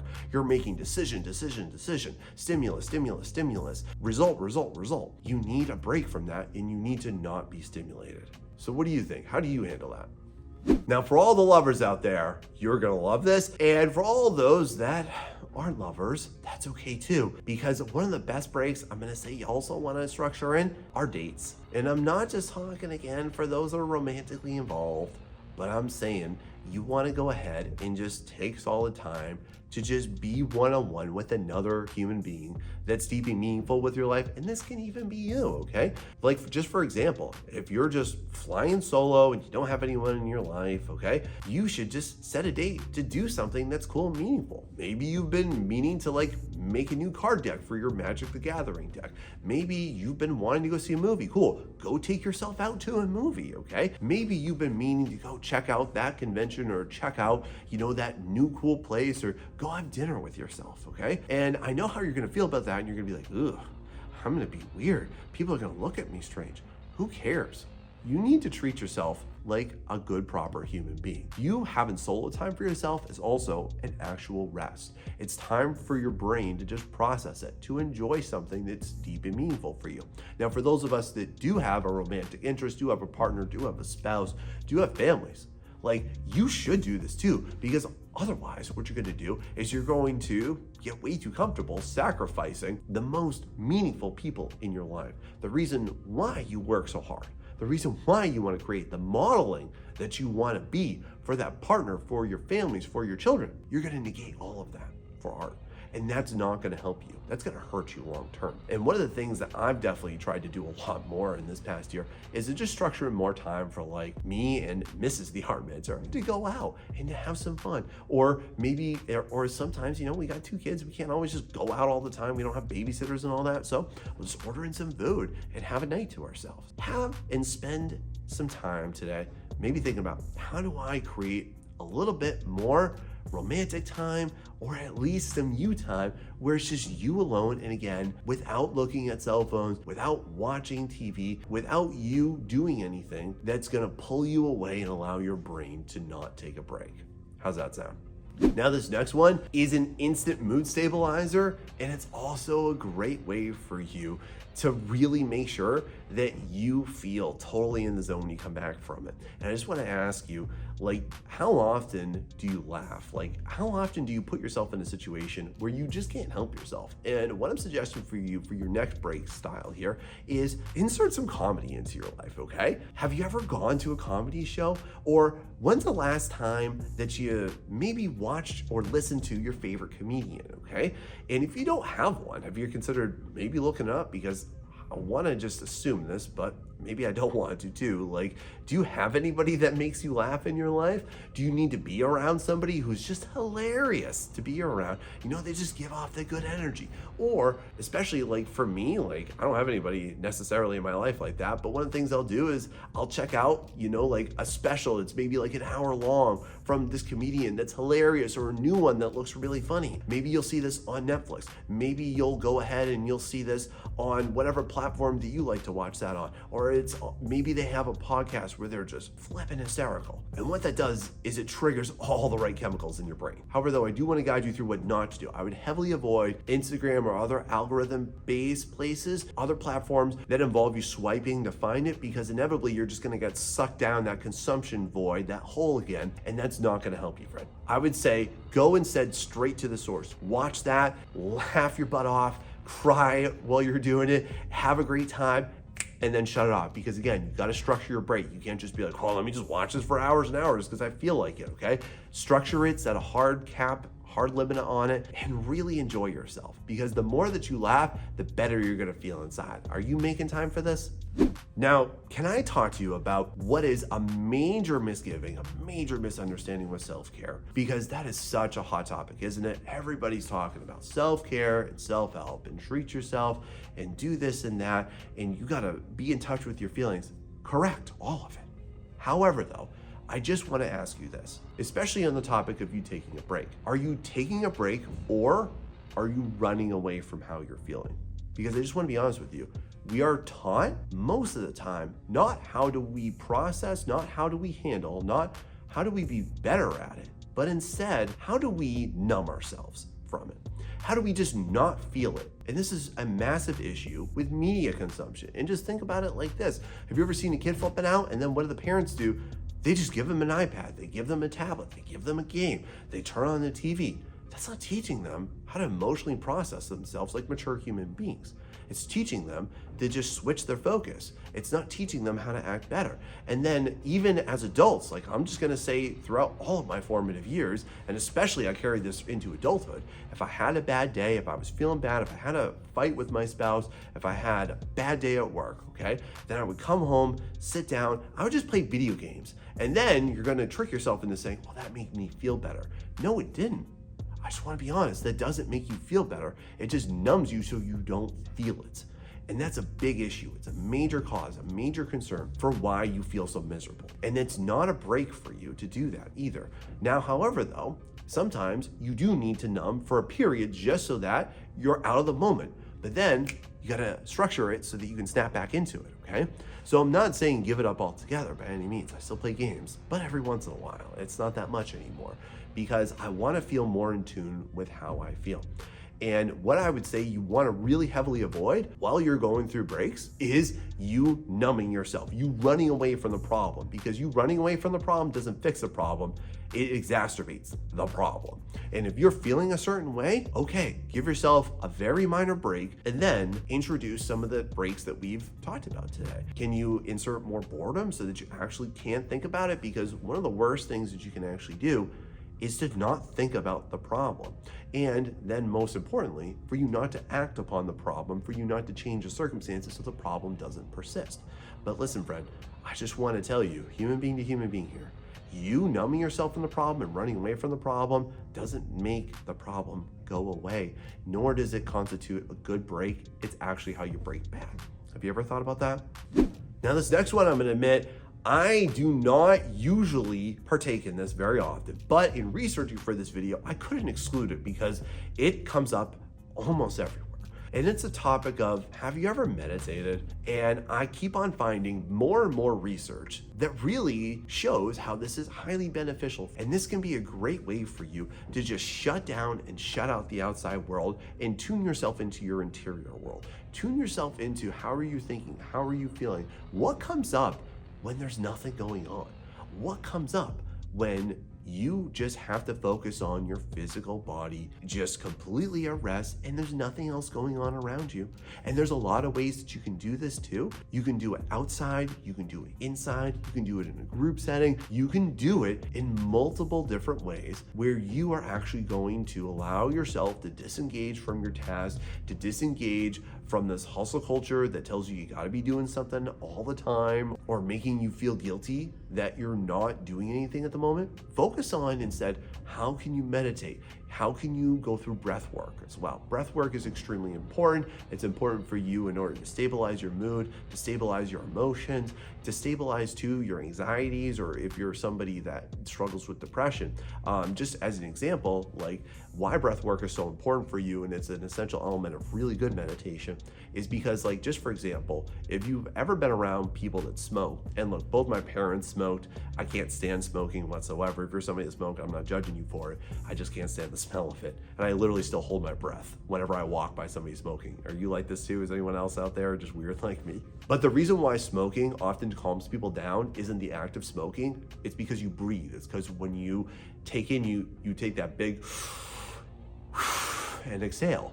And that's actually got nothing to do with smoking. Just to be clear, smoking is not an effective means for you managing yourself, but the breath work associated with it is, and it literally helps you calm down. There are studies on studies that show this kind of stuff. So for you, have you ever thought about looking into that? Have you ever thought about instituting that? It doesn't have to be long. You don't have to meditate for like 4 hours or go away for a retreat for a week to do it, but can you just maybe think about like, hey, I'm feeling really overwhelmed by our project. Maybe I need to take 30 minutes and just do that. Maybe I take 15 minutes and do that. Have you ever thought about this? Or are you doing this right now too? Tell me how.